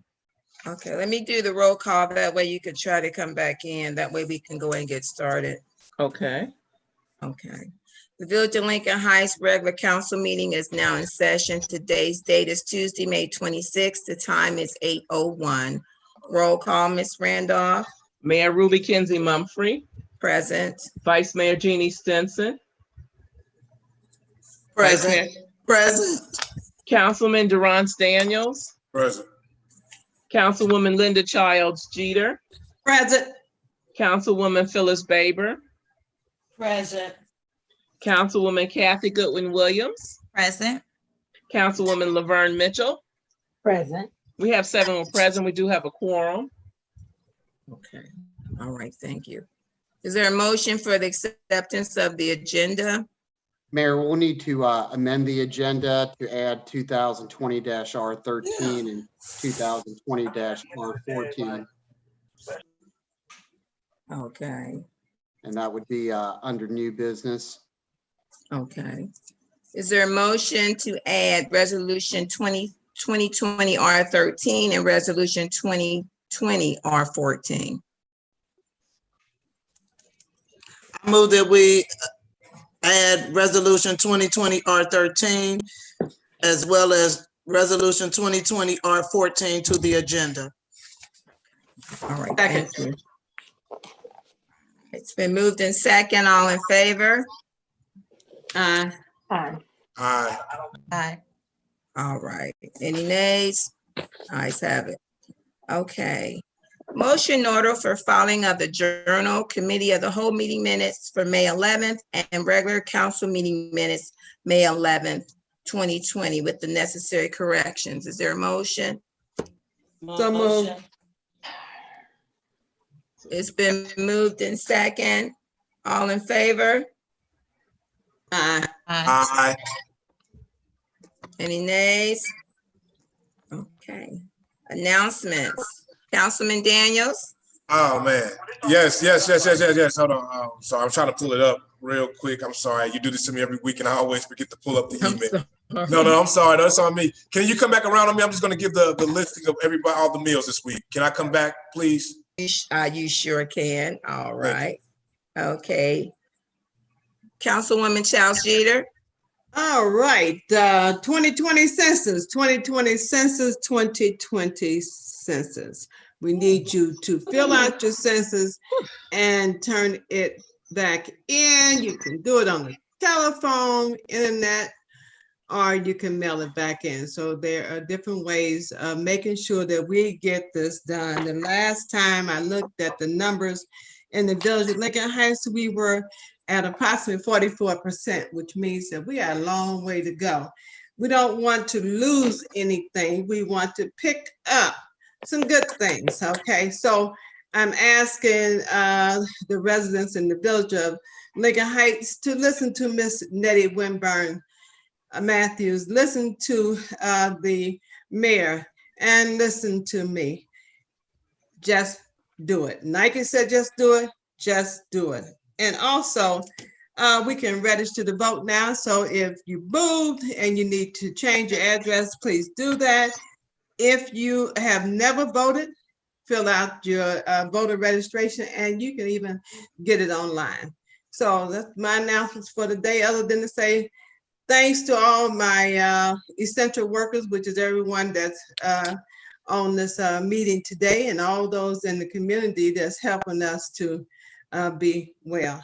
Thank you, my sisters and brothers. Much love. Thank you. Councilwoman Baber, any announcement? Yeah, recreation Wednesday, June the 3rd, 5:30. Thank you. Councilwoman Goodwin Williams? Just that the next economic development meeting will take place on the 1st of June at 6:30 p.m. Okay. All right. Vice Mayor Stinson? I have no announcements, thank you. Okay. Anything on the school last day? Nothing? Okay. All right. Yes, you know what? I'm glad you reminded me. Thursday is 5th grade graduation. Parents, you should be getting an invite either through your child's dojo classroom, Google Classroom, or your own email. It is going to be a Zoom 5th grade graduation. Thank you. Okay. Thank you. All right. Councilwoman Mitchell? No, ma'am.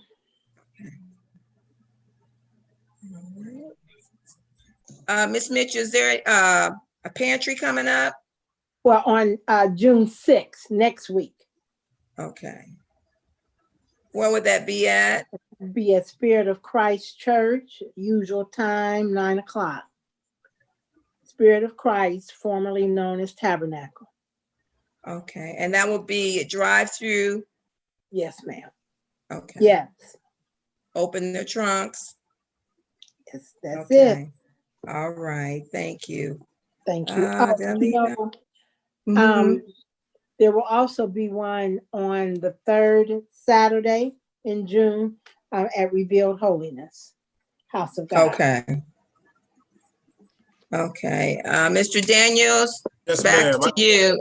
All right. Before you start, do I need to mention the pantry with LHOI?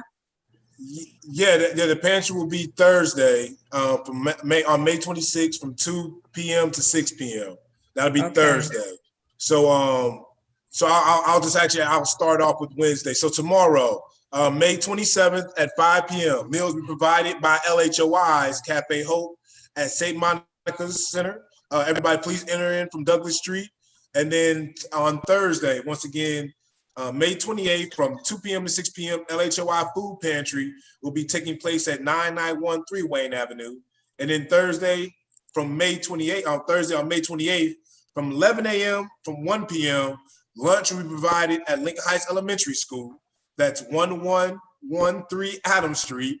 And then Thursday evening from 5 p.m., Forever Kings at St. Monica's will be providing meals. Everybody please enter in from Douglas Street. And then on Friday, May 29th at 5 p.m., meals will be provided by Acts 118 Housing at St. Monica Center. Everybody please enter in from Douglas Street. Those are our food locations for the week. Okay. I will send that to you, Ms. Lisa. Thank you.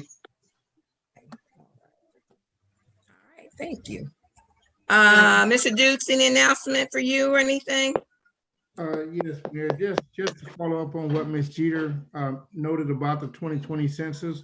Ms. Pope and Ms. Middleton should be looking to order those mobile kiosks and tablets so that we'll be able to go out into the community to assist people with completing their census online. We're also updating our Wi-Fi at the village so that people will be able to come down and complete it at the village as well. So there are a number of opportunities. We're going to be doing some flyers and some other communication to get the word out about those resources. Ms. Pope informed me the other day that one of the elderly gentlemen, I think maybe in his 90s or a little older, came down to the village and completed his online just the other day. So we encourage all the residents that need assistance to contact the village.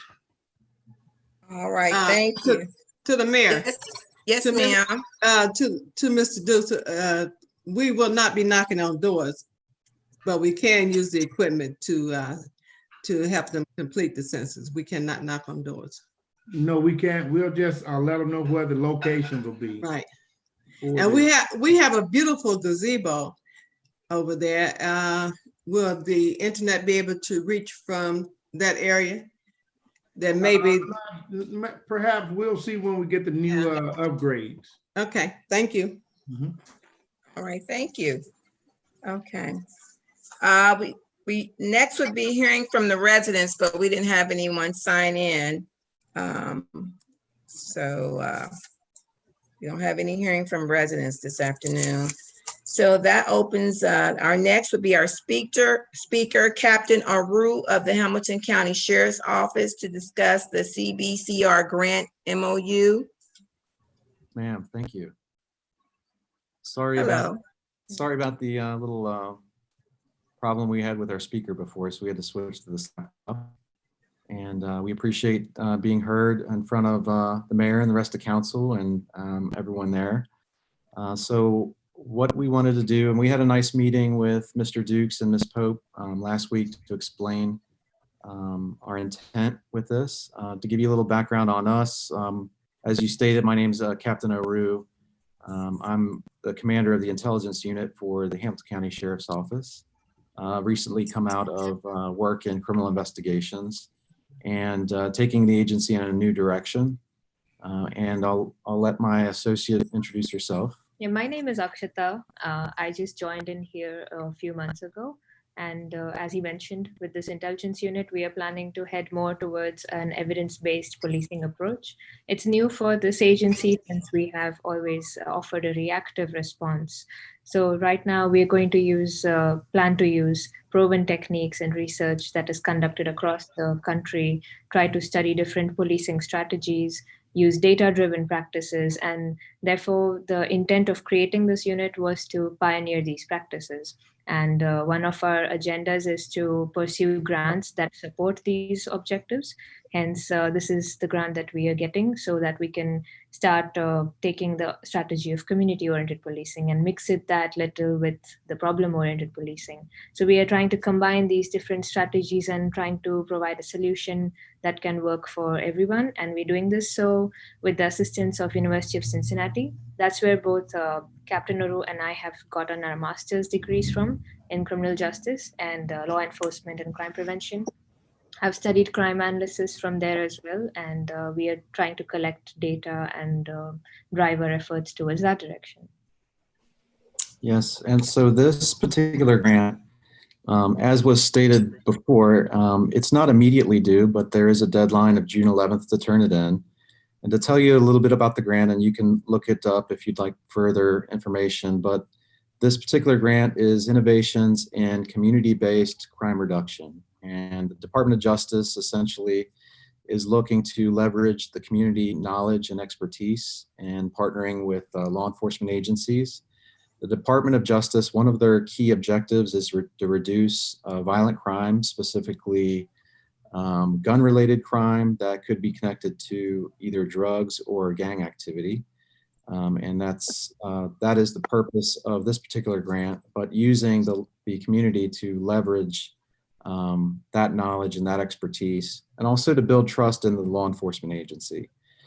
And so what our intent here is, and using University of Cincinnati and their analytics as well, is to identify problem areas or hotspots, whether it's for crime or for disorder, especially that is related to any kind of violence, including gun violence, and to use data-driven and evidence-based practices to help problem solve. And so what we've found is that many problems that occur with crime in the community is oftentimes it's not a police solution, it's often a partnership solution, and working together towards solving those problems.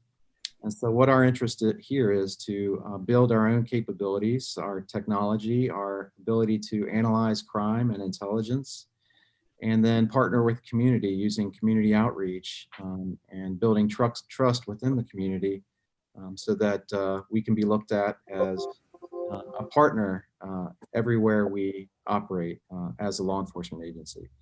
Now we have, for a long time, as Akshata has mentioned, been a very reactive police agency. It's called traditional policing. And traditional policing is not looked to be a very effective way of handling crime and disorder. And that's something that we are spearheading within our own agency, is to bring in new research and science-based practices that not only solve crime and problems in the community, but also do so while building trust and maintaining what's called procedural justice, and so that the police department is interacting with the community in a much different way. So that's our intent here, is not to look at, say, a problem area or a hot spot that may be in Lincoln Heights and come in heavy-handed. That's not the intent here at all. Our intent is actually to come in with a much different approach. And so this particular grant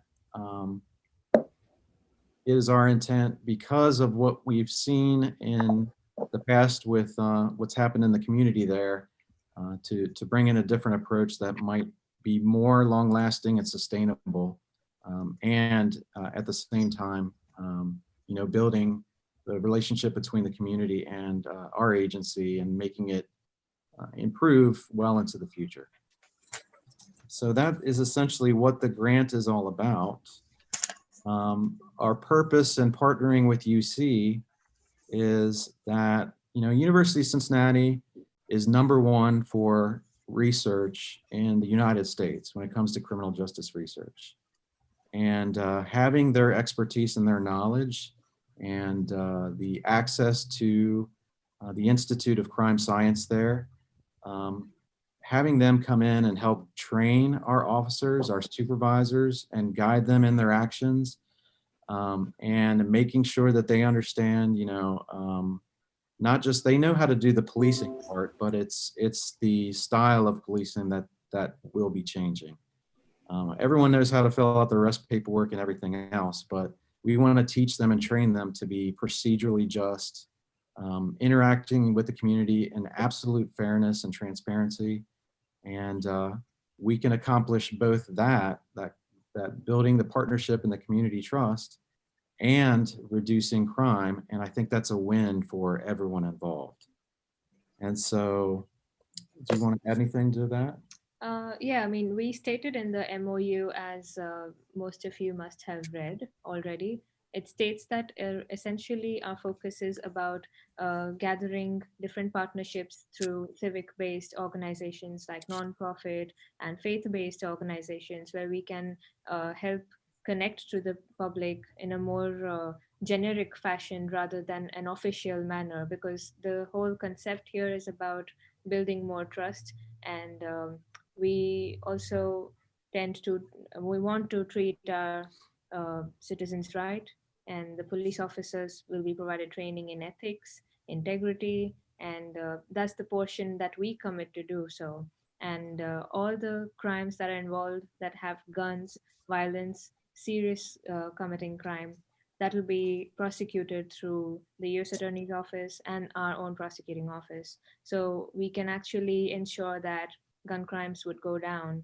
And these particular efforts will then be analyzed and evaluated by the University of Cincinnati to actually provide performance data back to the Department of Justice, who actually proposed this grant, because we want to show proof that the strategies worked, or at least show effectiveness, that this is what has come out of it.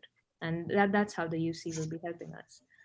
So that's most of what the grant will be. Right, and the grant is a 3-year period. If we're fortunate enough to be given this grant by the DOJ, and then there's a period of planning where we would, with your partnership, look towards the future of that 3 years and the direction we want to go. There, we would ask to meet with you and get your concerns about the community. This isn't just about us. The way I look at it is, we serve you and the people in Lincoln Heights, and you certainly need to have a say in what's delivered to you. And so this is not us just dictating everything that happens in Lincoln Heights, but partnering with you in that. I'm sorry, you have a question, ma'am? Yes. Wait a minute, hold on, Ms. Mitchell. I had like 3 hands up. Do you want to let him finish and then we ask questions? Because I think he's in the middle of what he was saying. Oh, okay.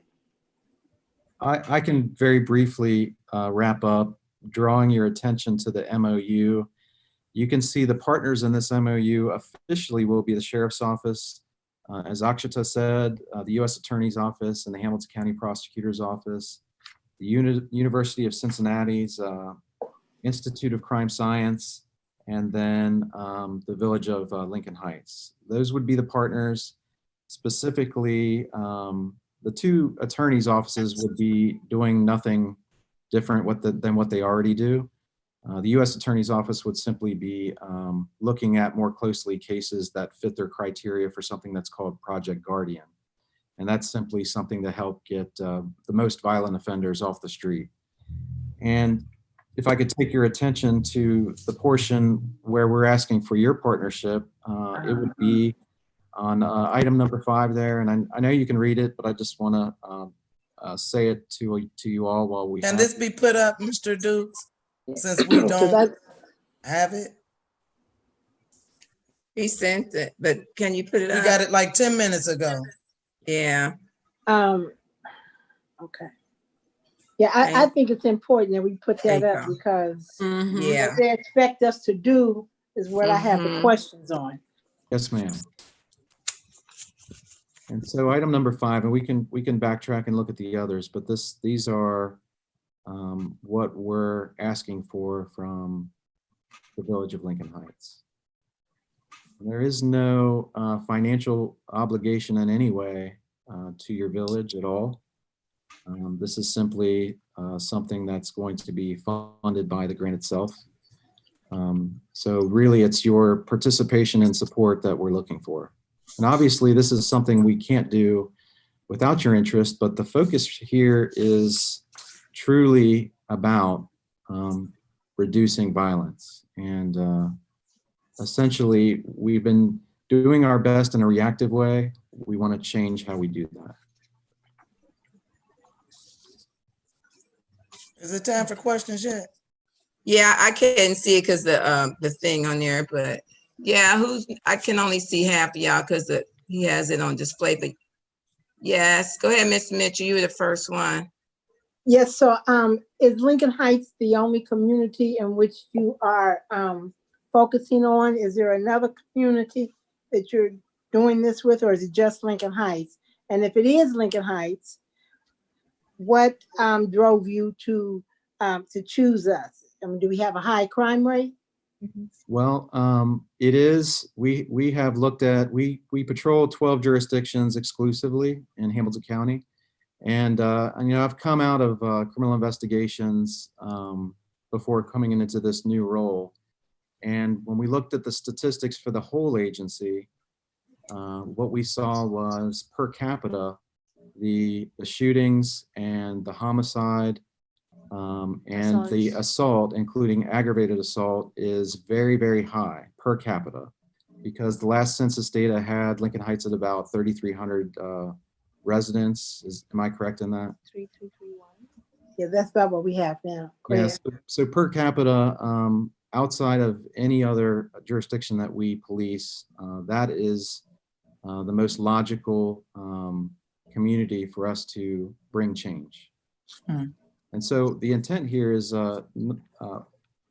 this grant is so that others can learn from us, and then we can learn again and apply it to all parts of our policing and law enforcement. But the focus for the study itself, because we can't spread ourselves too thin. It's mainly just she and I that will be directing this from the sheriff's office, and then 2 full-time staffers, both have PhDs from the University of Cincinnati.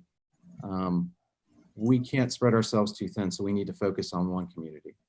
And so this grant is for personnel? No, ma'am. This grant is for mainly the technology that is going to be required to bring the agency to be able to do the data-driven police work that is tied to every modern policing strategy that research and science has shown to be effective. Vice Mayor. You said that this was for 3 years. How much is the grant again? Well, the grant is up to the DOJ to establish how much the community will receive, but there's $9 million total, and they expect to make approximately 9 awards throughout the US. So it is a very competitive grant.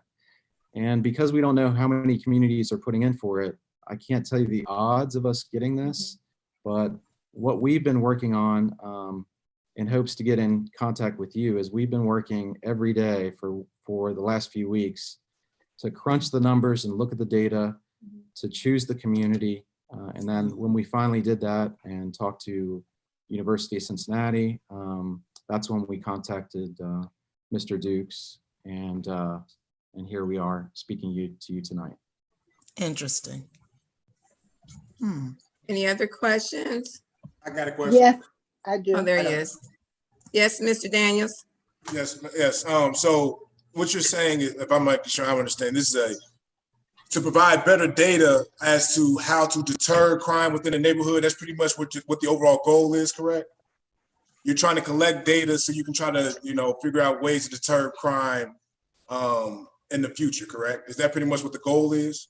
That is a part of it. I'll let you go into that. Well, as I mentioned earlier, our initial goal is to use data-driven to first understand what are the crime-concentrated areas.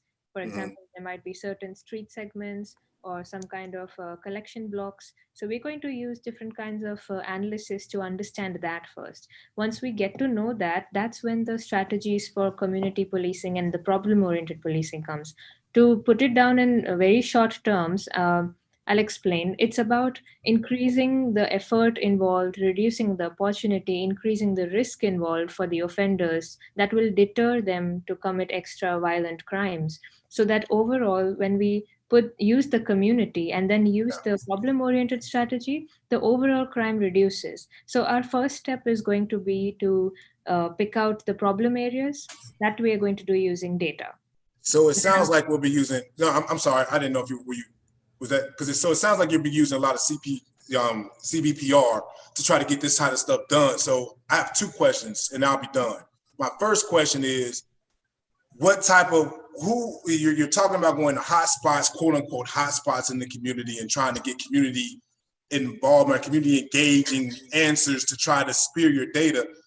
Who is going to be that liaison to go and talk to the people in the community? And my second question is, how do you plan on, or how broad is your scope, right, to look at what is causing some quote unquote violent behaviors in the community? Because there are some unique situations here in the community that might, quote unquote, say this is why violence is happening, i.e. maybe loud gun noises that you constantly hear. Would that be something that you would be looking into as well? That's right. So to be very frank with you, we are going to look at the calls for service data that we get, the number of arrests we make in that particular location, the kind of data we find from our statistical Bureau of Records. And then UC is where they come and try to find the analysis. Now, when we're conducting problem analysis, we look at all aspects of it. We look at why the criminal gets an opportunity, why does the criminal behavior arise. We look at the entire demographics of the place as to the situational placement of certain aspects, such as whether there is enough lighting there to prevent them from being visible while they're committing the crime, or basically just ensure that we don't create that habitat for criminal environment. So that's the focus. When we are looking at environment, everything situationally placed, or even understanding what exactly drives that, that's where the UC's expertise comes, because they are leading researchers in these kind of situational crime prevention tactics. They have conducted research for different kinds of police departments already, all the way down to the West Coast. And they've found some successful results from using focused deterrence and different kinds of these hotspots prevention strategies. They've already met with success there. And this is a good opportunity for both us as well as them, so that they can use our agency to impact their efforts, and we can use them to get their research information, how we can basically treat this as a problem. So when all of this analysis is combined together and when they design the strategy for us, we're going to be completely relying on their expertise to do it. And as Captain Uru already mentioned, that it's using their expertise that we will be training our officers. It's not going to be just a single-handed approach in here. Yes, and just to add a touch on that, root cause analysis for why crime is happening will be conducted. So to show how the contrast is, typically a crime happens, we show up and we try and make an arrest. What we want to do in the future when we identify a problem area or a hotspot is to think about what is causing that opportunity for crime in the first place, and then trying to interrupt that. And so that's where UC's expertise will come in. And to answer your first question, that's a good question. We do, as you know, the new full-time liaison is Lieutenant Boeing. He will be part of it, but it's going to be a team approach. This is a big deal. It's not a one-person game. So you will see, you'll see us, you'll see people from UC, and I'm not saying getting out in the community, but we want to talk with you on a regular basis and the community organizations as well, the civic organizations, the faith-based organizations, and communicating to everyone as much as possible. So it won't be just one person, us telling you up front, all these promises. We are very responsible to the DOJ, and we're audited by them throughout to prove that what we're doing what we say we were going to do and how we're spending this money, that's a really big deal for them. So and that's where even when we check out performance data, we will actually conduct different kinds of experiments, seeing what the results looked before applying the strategy, how the results look after applying the strategies, and we are responsible to show that performance data to the Department of Justice. Otherwise, we would basically show that we haven't used the money responsibly. See, so that's upon us. And because we are the ones as a Sheriff's Department leading these partnerships, we have to be answerable to UC's work, to the Attorney's Office work, to the U.S. Attorney's Office work, to everybody basically involved in here. So it's a team effort, as you see. Okay, I have a couple of council members, like 3. Miss Jeters and then Miss Mitchell, and I thought I saw Miss Kathy Williams. Good one. Miss Kathy, you had your hand up too, didn't you? I did, but it's probably best for me to keep my comments to myself. Okay, let's go with Miss Charles Jeters first then. Go ahead. My question is to Mr. Desai. Have you looked at this MOU? I have, ma'am. Okay. You have any concerns? No, I mean, I think the meat of it, as the captain pointed out, is on page 2 in item 5. You know, it's the items that he read through. So, you know, there's obviously no financial commitment there. There's no, for lack of a better description, super police powers that are being given to the Hamilton County Sheriff's Office. I think it is, as he's described, it's an attempt to try to form a community-based policing effort, which, you know, was very popular in the city of Cincinnati back when Ronald Twitty was the assistant police chief, and something that he was brought in to do. So, you know, very much in line with that. Towards the end of actually the paragraph after item 5, the bottom of page 2, the last sentence states the Village of Lincoln Heights cannot provide financial commitment in this project since their budget suffers from severe constraints. So there's no financial commitment being made. So I don't have any concerns with it from a legal standpoint. You know, the only thing that really caught my eye was in item 2, which has to do with the responsibility of the U.S. Attorney's Office. 2 little I says, consider federal prosecution for cases involving a defendant who A, was arrested in possession of a firearm, B, is believed to have used a firearm in committing a crime of violence or drug trafficking crime prosecutable in federal court, or C, is suspected of actively committing violent crimes in the community on behalf of a criminal organization. I think the captain's addressed the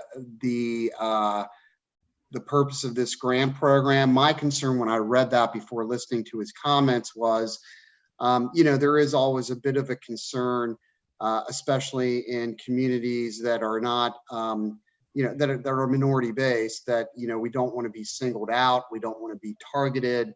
You know, we feel that a number of our youth already have challenges that are presented to them that they didn't create in their lives. They're just there as part of our nation, our community, or our culture. And so, you know, when I read the 2I, I just highlighted it. I wanted to hear the captain's comments. I wanted to make sure that there wasn't going to be, as you know, as he mentioned, there wasn't going to be a heavy hand used to come in and root out youth and put them in federal prison and create felony records for them. And what I heard was that, you know, this is really a program that's designed to engage the community, both the residents and the leaders, to try and pinpoint some of the origins of the problem and address those, as opposed to, as he said, being reactive and just come in after, you know, the blood's already been shed. So sorry for the long-winded answer, Councilwoman Childs Jeters, but again, no concerns from a legal standpoint about any of the language in the MOU. Thank you. Great answer, Mr. Desai. Ms. Mitchell. So I have a couple of questions. One is about item number 4, when it talks about providing information to the Hamilton County Sheriff's Office regarding unlawful acts that impact. I need to understand what that means. And the other one is number 6, what type of volunteer opportunities there are for the residents to become involved in this. And the last one is, what is the quantifiable goal? What's the quantifiable goal? So we'll address item 4 first and then 6. And so this is simply an open dialogue. If there's some information that could be helpful to our mutual goals, that Lincoln Heights be willing to share that with us. That's simply all it states there, and nothing more than that. How would you get people to do that? I mean, to share the information about an incident? Or if there's something that could be relevant to any type of crime that we're focused on, that you, counsel, and anyone that comes to you, that we just ask, it's not mandated, but we ask that be shared with us so that we can do something proactive with it. Okay. And on the last one, what we're talking about with encourage community members is if there's something like a block watch or an event that we do in the community that that you maybe publicize it with us, alongside us, that we can do some of these events together. For instance, one of the things we can do is get our recruiter to come out. If there's anyone in the community that would like to maybe be a part of what we're doing and what's happening in Lincoln Heights, we would invite that as well. Even in times of COVID-19, we continue to hire with the Sheriff's Office. So this is simply leaving it open to the future of the life of this grant, that if we agree upon a program or something like that, that we can go out as a one voice saying, please come out and participate, join us. This is something I think it adds to the civic duty that we all have to contribute to community. Okay, and the other one was the quantifiable goal. So the quantifiable goal will be actually addressed by UC. As you read under point 4, it's for them to design and execute the data collection that documents the implementation of the strategies. So it is in this that we will be collecting measurable output of our strategy. And once they receive all that output, they will be performing statistical analysis on that. And that kind of technology right now rests with the Institute of Crime Science alone. That's why they can do this kind of sophisticated work. And this is the data that we will be providing to the Department of Justice. Just as you mentioned, I mean, quantifiability is very important for even us to actually assess what output we have created. And the way they do it, I've been an experienced researcher even at university before I came and joined this unit. The way they do it is they will have both kinds of qualitative and quantitative data. They're able to clean the data, maintain accuracy, rid of it any errors, and then perform statistical operations on them to get the results. So as you notice, it's fully evidence-based, it's fully data-driven. Yeah. And if I could add just one thing, a traditional policing agency is often focused on output. Mm-hmm. And what that means is they're focused on how many arrests did we make, how many tickets did we write, how many warrants did we serve, but what outcomes did that lead to? So when you talk about what are the quantifiable goals, to me, if there are less victims of gun violence, those are the outcomes that we want. Not increased arrests, not long prison sentences, not heavy-handed, zero tolerance policing, but what we want is reduced number of victims. We want to take that per capita crime rate that we discussed earlier and bring that down. That is what we want. Thank you. I have a question real quick. Vice Mayor, I'll get right with you. Regarding the 3-year period, as you know, our contract is with the sheriffs every 3 years. So within the 3-year period, it sounds like we would fall, depending on the pleasure of council, if we are still contracted with the sheriffs. Happens if we're no longer with the sheriffs and we're in this 3-year MOU? Does that cease the sense, or we still would do this MOU with you? I think at that point, I'm hoping that we're still your police agency at that time, but at that point, we'll have to discuss it with the Department of Justice and then the attorneys. And I'm certain in circumstances like these that there can be a cessation of the program. Certainly, if we're not the policing department anymore, a new police department couldn't pick up where we left off. This is a major commitment on our agency's part, and we're responsible for quite a bit of things, including the fiscal responsibilities associated with it. Okay. Vice Mayor. My question, it sounds to me like Lincoln, the village of Lincoln Heights, the residents are the experiment. What about the sheriff? How are they going to play a role? What data are you using from them, like the demographics of the sheriff, whether or not it's female sheriffs, male sheriffs, minority sheriffs? How is that going to fit into the equation? You're working on us. What about working on them? What do you suggest, ma'am? I suggest that they have something to do with your data. So the biggest focus for this is going to be the quality of officer and the training that they receive, not just from us, but from the community. And there's been some research that shows that it's not the number of officers or different kinds of levels of officers, their ethnicity or heterogeneity of any kind that impacts, but it's about the kind of treatment that they give to the citizens that actually has an impact, and that actually we receive more compliance when there are procedurally just methods. And we want to basically use this as an opportunity to build legitimacy into our profession, as everyone in our chain of command has basically used this profile as a reactive response before. This training is going to change the way they normally have their practices. Yes. So that's the difference that we're going to make. Ms. Goodwin-Williams. Mayor, I cannot. Okay. Let's go down to Deron. I saw your hand go up. Let's drop down to Deron Daniels. All right, so I think I don't want to speak for Vice Mayor, but I think what the Vice Mayor might have even been saying, I don't even want to say might have been saying.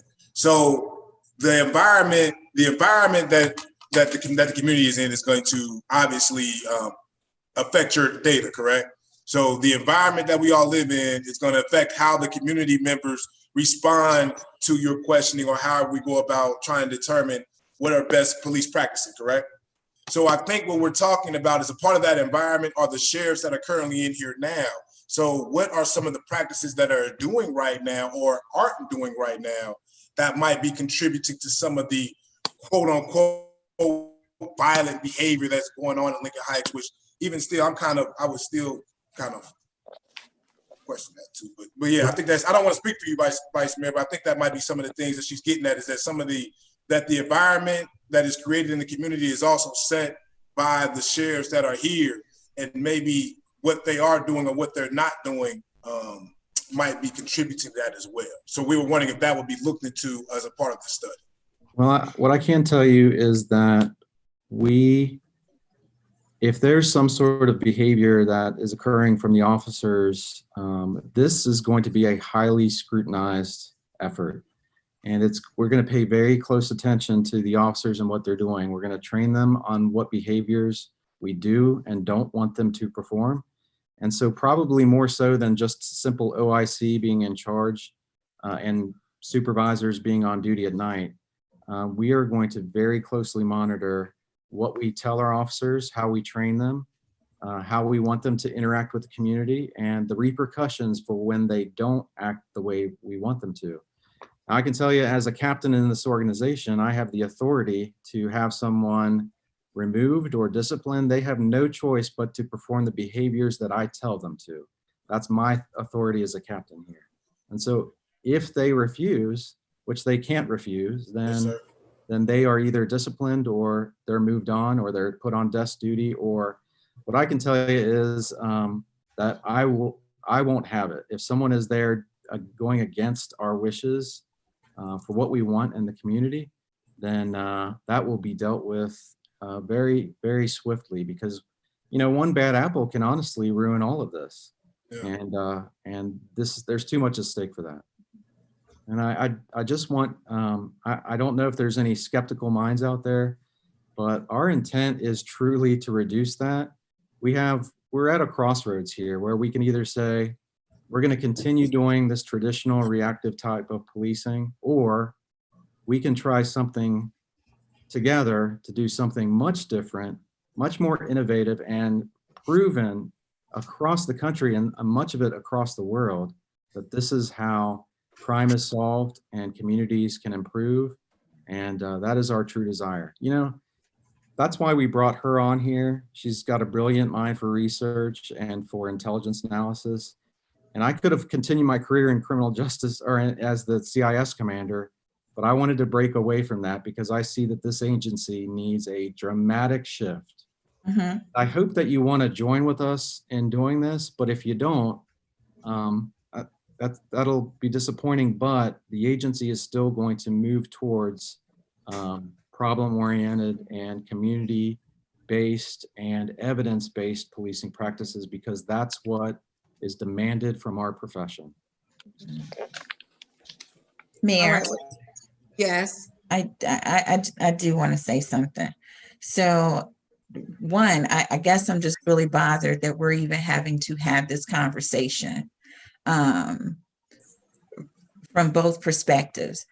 But to go back to what Vice Mayor was saying, and also I think Mr. Desai was saying, just that feeling of the community feeling like we're always singled out in reference to being a high crime area. Do we really want, you know, that microscope placed on us once again when we're in a situation where we're trying to move away from, you know, that those stigmas and those things? We don't want our name really even associated with that. We're trying to move away from that. So, but I understand what it is that you are trying to do, and applaud that for you personally for wanting to do what it is that you're saying you want to do. But the other part of that is looking at, as Vice Mayor said, the police officer, the sheriffs who are currently in the community. If you talk to a lot of the residents, that relationship that you're talking about does not exist. So what you're saying definitely needs to happen. And again, I guess as you were talking about that, I asked the same questions as Mr. Daniels. You know, how do you go about selecting? Or will it be the current sheriffs that are here? Because if that is the case, as the situation is currently, and what we hear from our residents, what you're asking to happen is not going to happen, because it currently doesn't happen. So are you bringing in other deputies to participate, or is it, you know, what we currently have here in the community? What I can tell you is that we have the authority to move around our personnel as we see operationally imperative. And if it's too early to say until we get some initial analysis, it's too early to say that we're going to move all these officers out. What I can tell you is that because we don't have a modern policing strategy, many of these officers are just, they don't know what they don't know.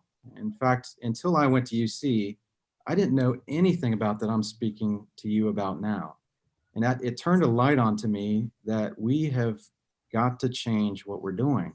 And so when you talked about the microscope, it just blew up in my mind that you can change that microscope to being looked at under the microscope as being a success story.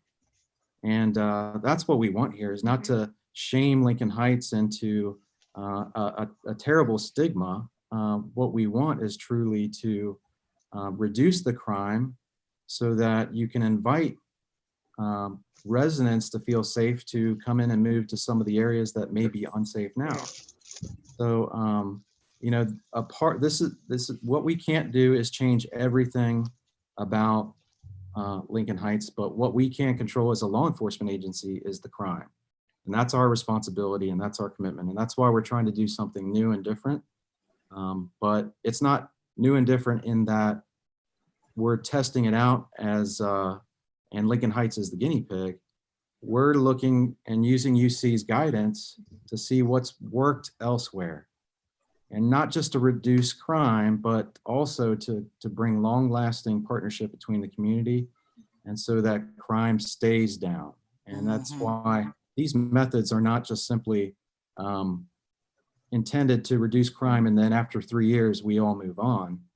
This 3-year period is designed to help us transform fundamentally as a law enforcement entity. Mayor? Yes, Vice Mayor. And then this is my last thing. At the beginning of the conversation, I was like, no, no, no. You said something that changed my mind, to made me feel like this was maybe an opportunity to, with everything that's going on in the country right now, this might be an opportunity for us, Lincoln Heights, to make some changes, to help to make some changes. Maybe the sheriff or the police don't know how to police a community like ours. Maybe this coalition or this grant could help. I'm always trying to look at the positive in things. Maybe Lincoln Heights could be, instead of always having that stigma, we're a community that was able to get turned around and be prosperous again because they came and they did some analytical data to make things better, not just for Lincoln Heights, but for a lot of communities like ours. I'm going to try to look at that in a more positive way. I just don't like the fact that we got to make a decision today. This is a really big deal in getting the information. Well, you don't need to make a decision today. You don't. As a matter of fact, like I said, we have until June 12th to submit it. And what we're going to do, it is a lot of work. It is a lot of research, it's a lot of number crunching. It's a lot of aligning other people. And the writing that we're doing right now is intensive, and we've spent all day long writing. So we still have work to do, and you have time to discuss this and do what's best. And I'm just asking you to do it because I think that we can do good things there. And I hope you understand that that's our true intention here. And you have some time to discuss. You don't have to decide tonight.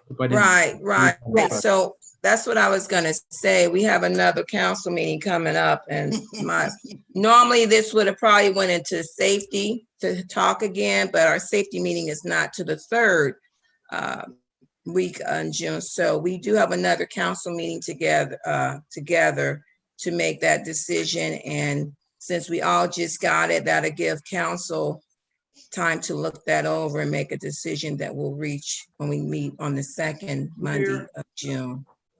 Mayor, if I could add something, that was one of the concerns that I had when they reached out to myself and Ms. Pope, is the current staffing situation is insensitive to the community makeup, and is not reflected.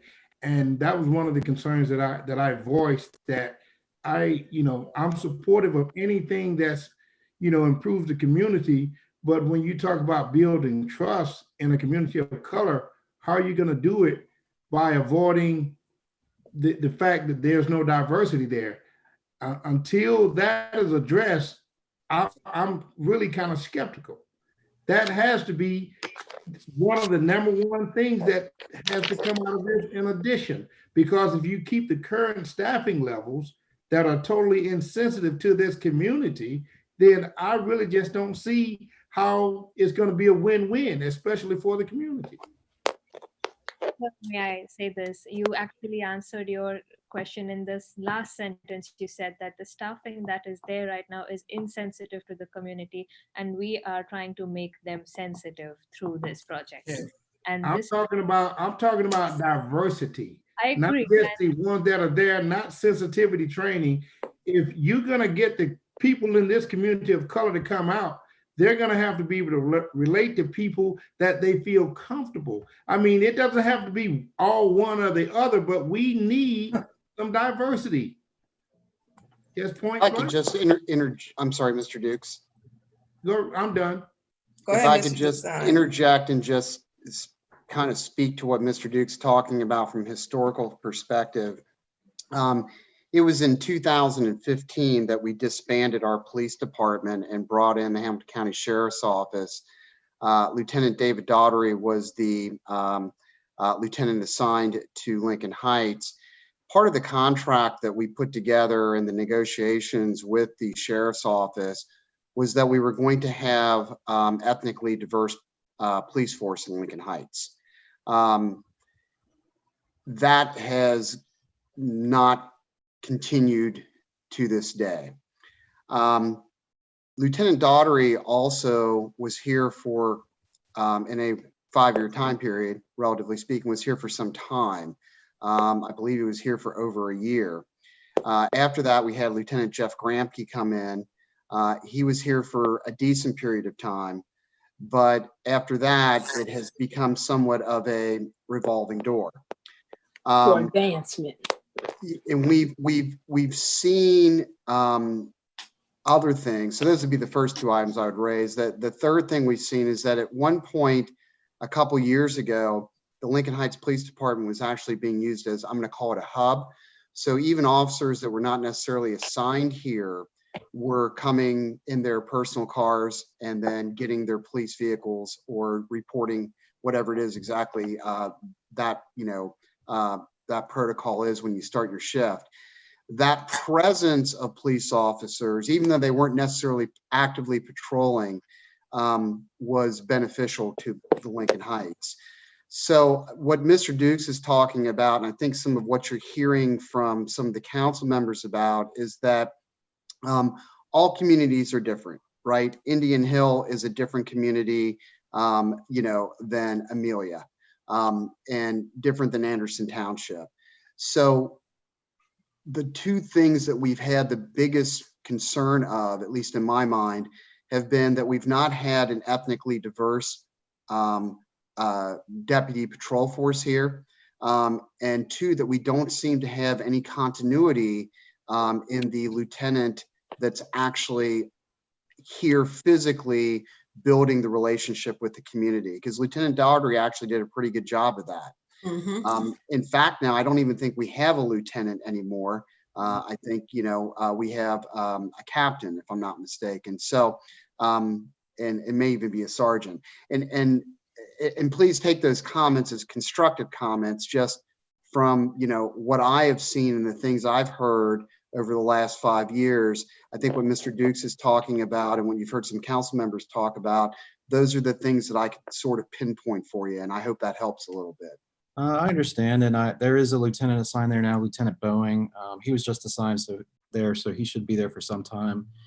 And what I can say is I can't make promises about diversifying the police there now. What I can tell you is the initial research that we've done shows that it's the type of officer and their capabilities and the quality of the officer that matters in a community, not socioeconomics or demographics of the officer. So if I could send to you, regardless of race or gender or anything about their demographics, a quality officer that's going to do right by your community, I think we would all want that.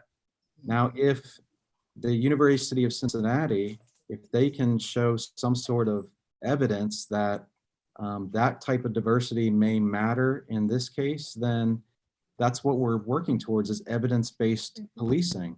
But I can't tell you right now that I know of evidence that supports this in particular. Now, I can do the research. I'm sure UC has just a mountain of research on this kind of thing.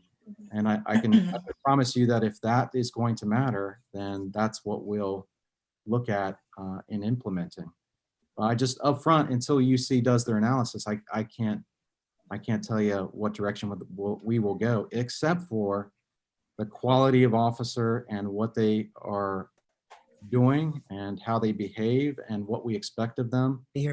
Right now, we're not keeping track of those kind of things. And what we want to do is very closely track those kind of things. Okay, so we're gonna go ahead and move on, but what we are going to do, we have a law meeting next week. I would like to put it in law for us to have further discussion. That's fine. Ms. Daniels, okay? Please, yes, ma'am. Okay, because safety will be after that June 11th date. Ms. Childs, your last question so we can move on. Yes, well, ma'am. I've been trying, I should get 2 questions. I've been trying to ask this for 2 hours. I called you within 2. Go ahead. Okay.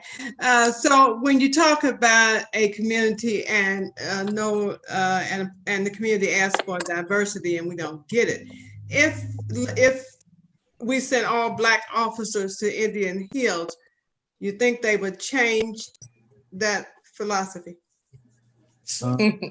Ma'am, all I could talk to you about is my own personal research. I'm a Peruvian officer, and I've been effective everywhere I've policed. What is expected of me and what I expect of myself and my own standards and the standards of my profession, that's what I want people to notice. And but how will the community perceive that if you're in that area and all Black police officers are there and they request that you at least put one white police officer there? How do you think it would happen? You know, and I say that because I continue to ask for diversity in this community. I go all the way to the head, and it hasn't happened. It's been said that they're working on it. And I know they have to go through the union, but if you're in an African-American community and we've asked for several years to have diversity, just somebody, you know, that represent us, and it still hasn't happened, that is a huge problem. Sorry, Mayor, I didn't want to take up your time. That was a very good question. Where's your second question? Oh, that's it. I didn't want anything else. Mr. Dukes talked about some things that I wanted to ask before, so I'm good. You're good. Okay. All right. Thank you, Mr. Aru. And like I was saying, we're gonna place this memorandum of understanding into our law committee. You're welcome to come to law. Please. Yes, Monday. It'll be Monday at 5:30. You're more than welcome to stop on in.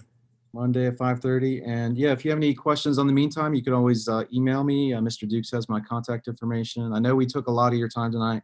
We do appreciate that. And I really hope that we can partner together and work on this grant together. So thank you very much, and everyone have a good evening. Good night, Captain. Good night. All right. Thank you. Thank you both. All right. Thank you both. Okay. All right. Let's see where we're at now. Mr. Dukes, you'll make sure we have his information so he can get the Zoom invite for the law meeting. Are we gonna do Zoom or? All Zoom, yeah, it's gotta be Zoom on Monday. Okay, yes. I don't think we're back in the council chambers yet. We're not back. I'm not. I ain't going in there. No, not yet. Not till you all are comfortable. Okay. 2021. Oh Lord, no. We're gonna work on it. Okay. Next is the regular agenda. Communications to council from the clerk of council. Ms. Lisa, is there any communication? No, ma'am. Okay. Communications from mayor, I don't have any at this meeting.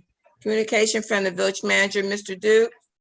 I just want to say, you know, about the grants. We're moving on the rapid response. Thank you, Mr. Desai, for bringing the legislation tonight.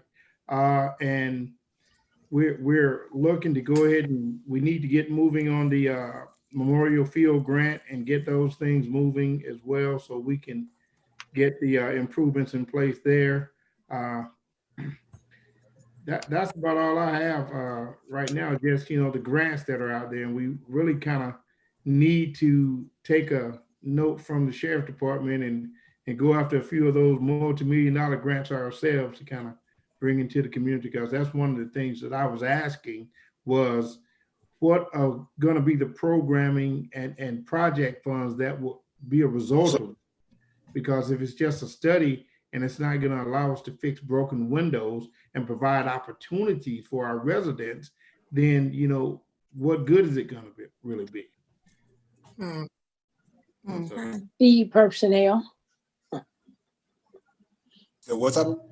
What'd you say, Ms. Mitchell? What'd you say, Ms. Mitchell? I was just saying that it seems like even though it's the two of them, when you have a grant of that nature to do all the data gathering, you know, it's personnel. So much of those grant funds are going to go towards personnel. So, you know, you want a lot of volunteer information from the community. So somehow we're not going to benefit from the dollars themselves unless in some of these volunteer opportunities become more paid opportunities to get information.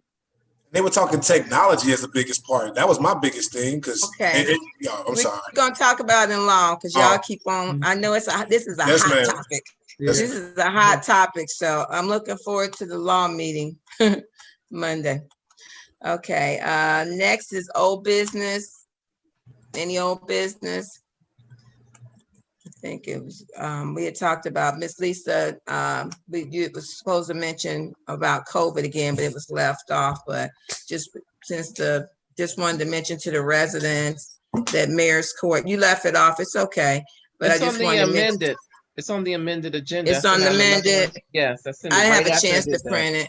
Okay, I didn't get a chance to print it because I was coming straight back home.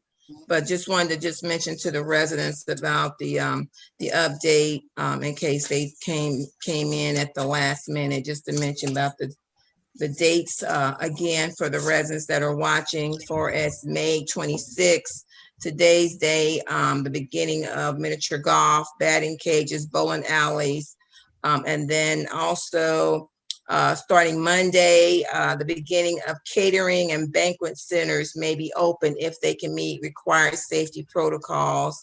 And just to also let the residents know that we are continuing through Mayor's Court with social distancing. And if anyone watches that or have a family member that's scheduled to come to Mayor's Court tomorrow, a mask, if they do not have one, will be given to them and social distancing will be practiced. Okay, all right. As far as new business, motion in order for resolution 2020 R13, establishing a special fund for the 2020 Census Rapid Response Grant. I move to read by title only. Second. It's been moved and second to read by title only. Ms. Randolph. Councilman Durance Daniels. Yes. Councilwoman Linda Childs Jeter. Yes. Councilwoman Phyllis Baber. Yes. Councilwoman Kathy Goodwin Williams. Yes. Mayor Ruby Kinsey Mumphrey. Yes. Vice Mayor Jeannie Stinson. Yes. Councilwoman Laverne Mitchell. Yes. We have 7 aye votes. The motion passed. I didn't get a chance to print off the, or at least look at the information for the resolution because I can't even get logged into the village's server. You need someone to read it. Yes, please. I can read it. Okay, Thank you. Thank you. So this is going to be resolution 2020-R-13, resolution establishing a special fund for the 2020 Census Rapid Response Grant. Motion in order to suspend the rules of resolution 2020 R13. So move. Second. It's been moved in second. Roll call, Ms. Randolph. Councilman Durance Daniels. Yes. Councilwoman Linda Childs Jeter, Yes. Councilwoman Phyllis Baber, Yes. Councilwoman Kathy Goodwin Williams, Yes. Mayor Ruby Kenzie Mumfree, Yes. Vice Mayor Jeannie Stinson, Yes. Councilwoman Laverne Mitchell. Yes. We have 7 aye votes. The motion passed. Motion in order for passage of resolution R 2020 R13. So moved. Second. It's been moved in second. Roll call, Ms. Randolph. Councilman Durant Daniels, Yes. Councilwoman Linda Childs Jeter, Yes. Councilwoman Phyllis Baber, Yes. Councilwoman Kathy Goodwin Williams, Yes. Mayor Ruby Kenzie Mumfree, Yes. Vice Mayor Jeannie Stinson, Yes. Councilwoman Laverne Mitchell. Yes. We have 7 aye votes. The motion passed. Motion in order for the emergency clause of resolution 2020 R13. So moved. Second. It's been moved in second. Roll call, Ms. Randolph. Councilman Durant Daniels, Yes. Councilwoman Linda Childs Jeter, Yes. Councilwoman Phyllis Baber, Yes. Councilwoman Kathy Goodwin Williams, Yes. Mayor Ruby Kenzie Mumfree, Yes. Vice Mayor Jeannie Stinson, Yes. Councilwoman Laverne Mitchell. Yes. We have 7 aye votes. The motion passed.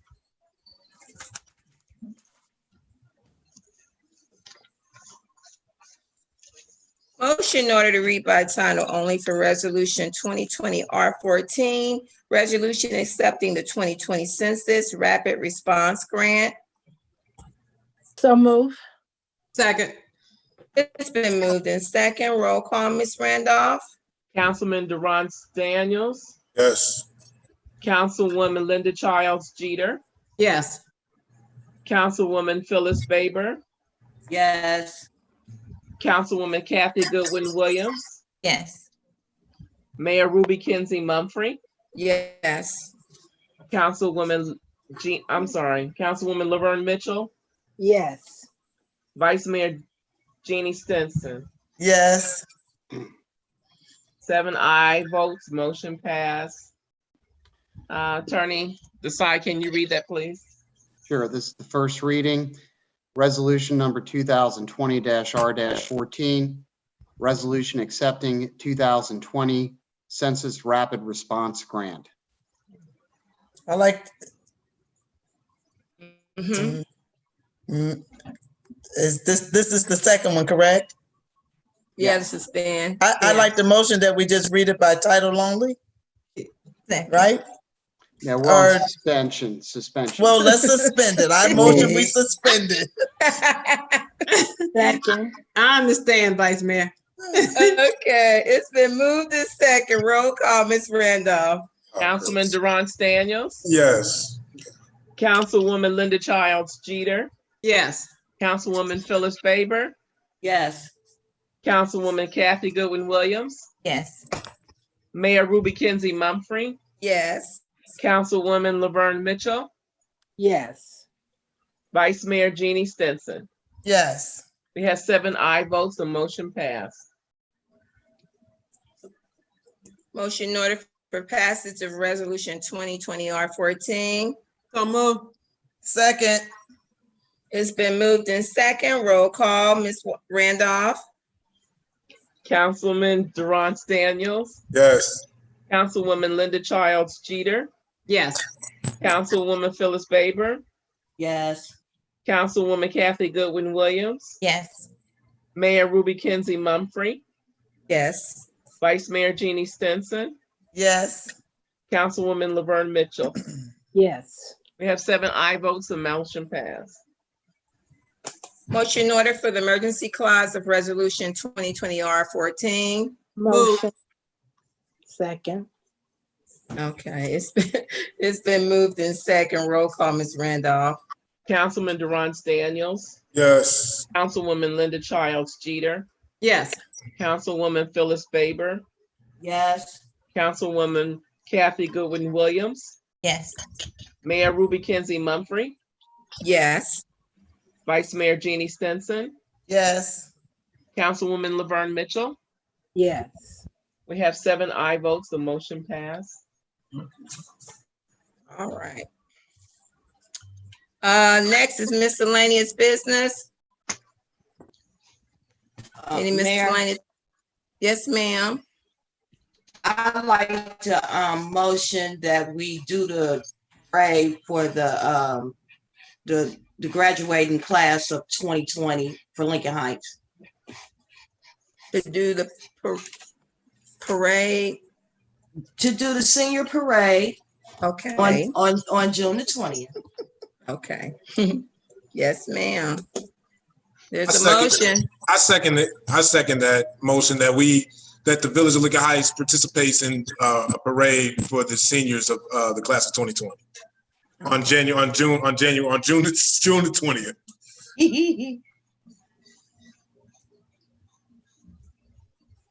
Miss Mitchell, we're in the middle of a motion. Well, I'm just waiting for the question. When you ask the question, I have a question. Okay. Okay. All right. Any questions? Yes, so, I mean, there was 2 different things. So are we asking to just participate in it, or are we sponsoring it? Are we organizing it? Yes, we're organizing it and sponsoring it as well. So that's to organize. Okay. Do we need to resend it and do it over? Do 2. Well, it'd probably be best to make it clearer. So yeah, I would say maybe withdraw the motion and then redo it. And maybe just some clarification with regard to the sponsorship. Is that a monetary sponsorship? Is there a cap on it? You know, make that a little bit more specific for the record, if you could, please. Yes. Okay, let's rescind the motion. You need Ms. She has to Faber rescind it. Yeah, Ms. Faber, you have to Ms. Faber, you gotta withdraw. I can rescind it and then bring it back up? Yeah, just withdraw your motion and then make the new motion. Okay, I want to withdraw the motion that I just made. Okay. Mr. Daniels. I second. No, we don't need Mr. Daniels. And I would like to make them. Okay. Okay, let's start all over again. So can we go now? Yeah, go ahead and do it. All right. So I would like to make a motion for us to do a graduating parade for the Village of Lincoln Heights 20, for us to put on a parade to organize it and do some monetary things as well. Okay. Are we Is understand there it? a cap on the amount of the sponsorship? I think that's what Mr. Desai was asking us to do. You need a cap of how much to spend?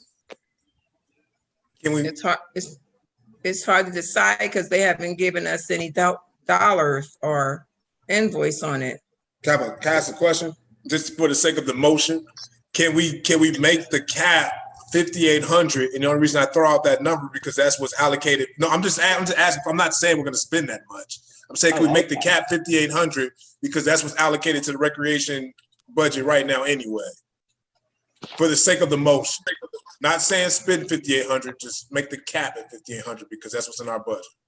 So it's to put on the parade not to exceed $5,800. Yes, ma'am. Can I, Mayor? Hold on. Yes, question.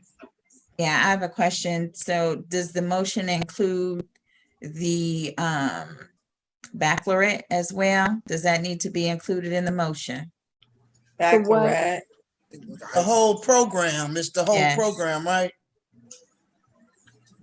Why don't you just call it a celebration? Okay. Yeah. Lincoln Heights 2020 graduate celebration, something of that sort. Right, I just did. Well, it's a just wanted parade to, as well as a celebration. Well, the celebration could be, you know, the parade is right in there, so it all is inclusive in there. When you say, So we saying we would sponsor the cost of the baccalaureate, or is that Lincoln Heights Baptist? I mean, I'm not. there won't be Heights- any cost, to us for that. No cost to us for the baccalaureate. It's an outside event in the parking lot. Okay.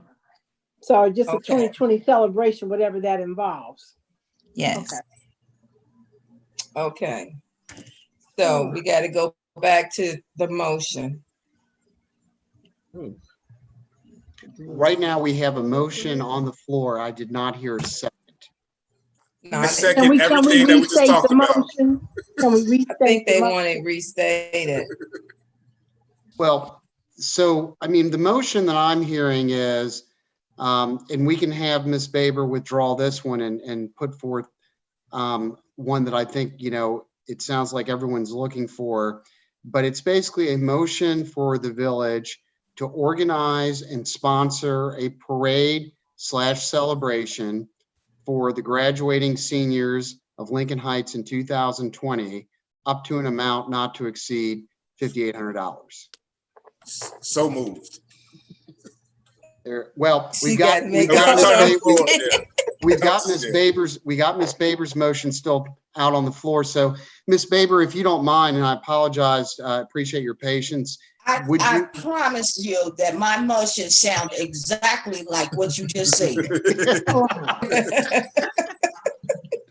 playing. I wish y'all stopped playing with me. Well, I think would you be so inclined as to withdraw that motion, and then we could just... I withdraw the emotion. I mean, I withdraw. Okay. Withdraw. Okay. Okay, thank you, Ms. Baber. So the motion that collectively, if you will, that was put together is a motion for the Village of Lincoln Heights to organize and sponsor a parade / celebration for the graduating high school seniors residing in Lincoln Heights, class of 2020, in an amount not to exceed $5,800. I motion that. Second. What you just said. Second. It's been moved in second. Roll call, Ms. Randolph. Councilman Durant Daniels, Yes. Councilwoman Linda Childs Jeter, Yes. Councilwoman Phyllis Baber, Yes. Councilwoman Kathy Goodwin Williams, Yes. Mayor Ruby Kinsey Mumphrey, Yes. Vice Mayor Jeannie Stinson, Yes. Councilwoman Laverne Mitchell. Yes. We have 7 aye votes, the motion passed. Okay. All right. Okay. Is there any other miscellaneous business?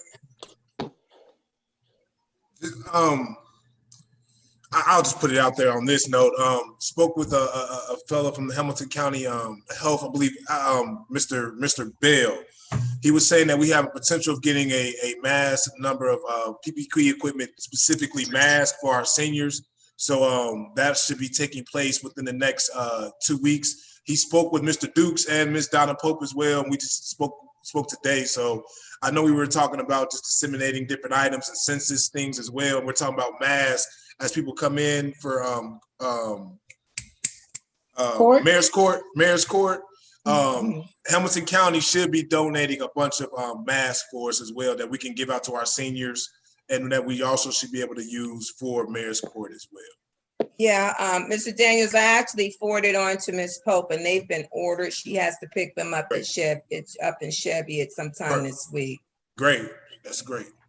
So, Mayor, how will the masks be distributed? I mean, do seniors come down to get them? How do we do that? Well, he's talking about the seniors, but we ordered 250 plus masks through Hamilton County, and Ms. Pope is due to be picking those up. But when you talk about the seniors, I guess if they're doing a parade, they're gonna give it to them. Is that what you were trying to do, Mr. Daniels, when it comes to the seniors? Well, when I talked to Mr. Bell today, I'm sorry, but it was pretty much, we asked for a large amount, so that way when we disseminate food and when we would disseminate our groceries, as well as placing them at our senior locations, i.e. You talking about Friendship. Senior. Okay. Yeah. Oh, I'm sorry. Yes, ma'am. I'm sorry. Yes, ma'am. Okay. Yeah, I was sitting there wondering, please elaborate. I'm sorry. Okay, there's two different programs that you guys are talking about. Mayor, we have an appointment to pick up the mask from that group, but we also did talk to Mr. Bell, and I gave him 5 organizations: the Boosters, St. Monica's, LHOI, the village itself, White Cliff, and Friendship. I said the Boosters. Oh, I'm sorry. So what I did was gave them a number of items that we wanted, a quantity of different items. We had masks, gloves, disinfected thermometers. We actually had thermometers on there. And then we had disinfectant wipes as well as spray. So I gave him that list that I totaled through talking to Miss Mitchell, through talking to Miss Arethea. I did talk to Mike Pearl. I got his number from St. Monica. So I did. And then Friendship. I'm sorry, that's Miss Arethea. And Wycliffe, I never did get a call from her, but we talked to her today and we got her numbers. So what we did for the 2 senior communities is we just did their residential number times, let's say 4, like 4 sets for each one of those residents. Okay. Only small thing, and did he also mention the washable mask with you as well, Ms. Pope? Not Mr. Bell said they were going to be disposables. Okay, so I didn't know, because he said today too he said that they got a hand of a lot more, I guess, washable masks. He said that might be that might be something. So I told him that me and you will connect. So I'll send you an email, Ms. Pope. I'm sorry we're on everybody else's time. That way me and you can coordinate and just continue to let everybody else know. But I just want to let you guys know that we should have more PPE equipment that we can use for Mayor Court and for our citizens as well coming down the line. Mr. Daniels. Yes, ma'am. Do you mind including safety? Yes, not at all. I've already had that conversation with Miss Pope. Okay. Ms. Pope, when you talk about 4, you're talking about 4 sets of 50 in the package? No, we were actually talking about with Mr. Bill, say if he was giving us a volume of masks. So we were trying to provide at least 4 for all the residents at Wycliffe, and 4 apiece. Do they come? They don't come packaged with 4. Yeah, I don't know how his packages come. The box that we have, we did get a huge donation, and it was we got 2 cases of 50 masks. They're all disposable, and we do have that down at the building, and we did give that some of those to Mayor's Court. So we do have that available for if somebody calls down there and say they need some masks right now. You know, we do have that also. I am going to go to bed on you all. Don't go to bed. You can't go to bed until the meeting's over. So let's go ahead and get the meeting over, because I got another Zoom meeting at 9 o'clock. No, you don't. You talking about 9 in the morning? They're waiting for me on the other computer. Okay. All right. Is there any other miscellaneous business? Okay. Is there a motion for adjournment? Move and adjourn. Good night, everybody. Good night. All right. Do we have a second on that motion? I second. And then if we could just do a voice vote, please. Aye. Bye. All right. Bye. Good night. Good night, everyone. Good night.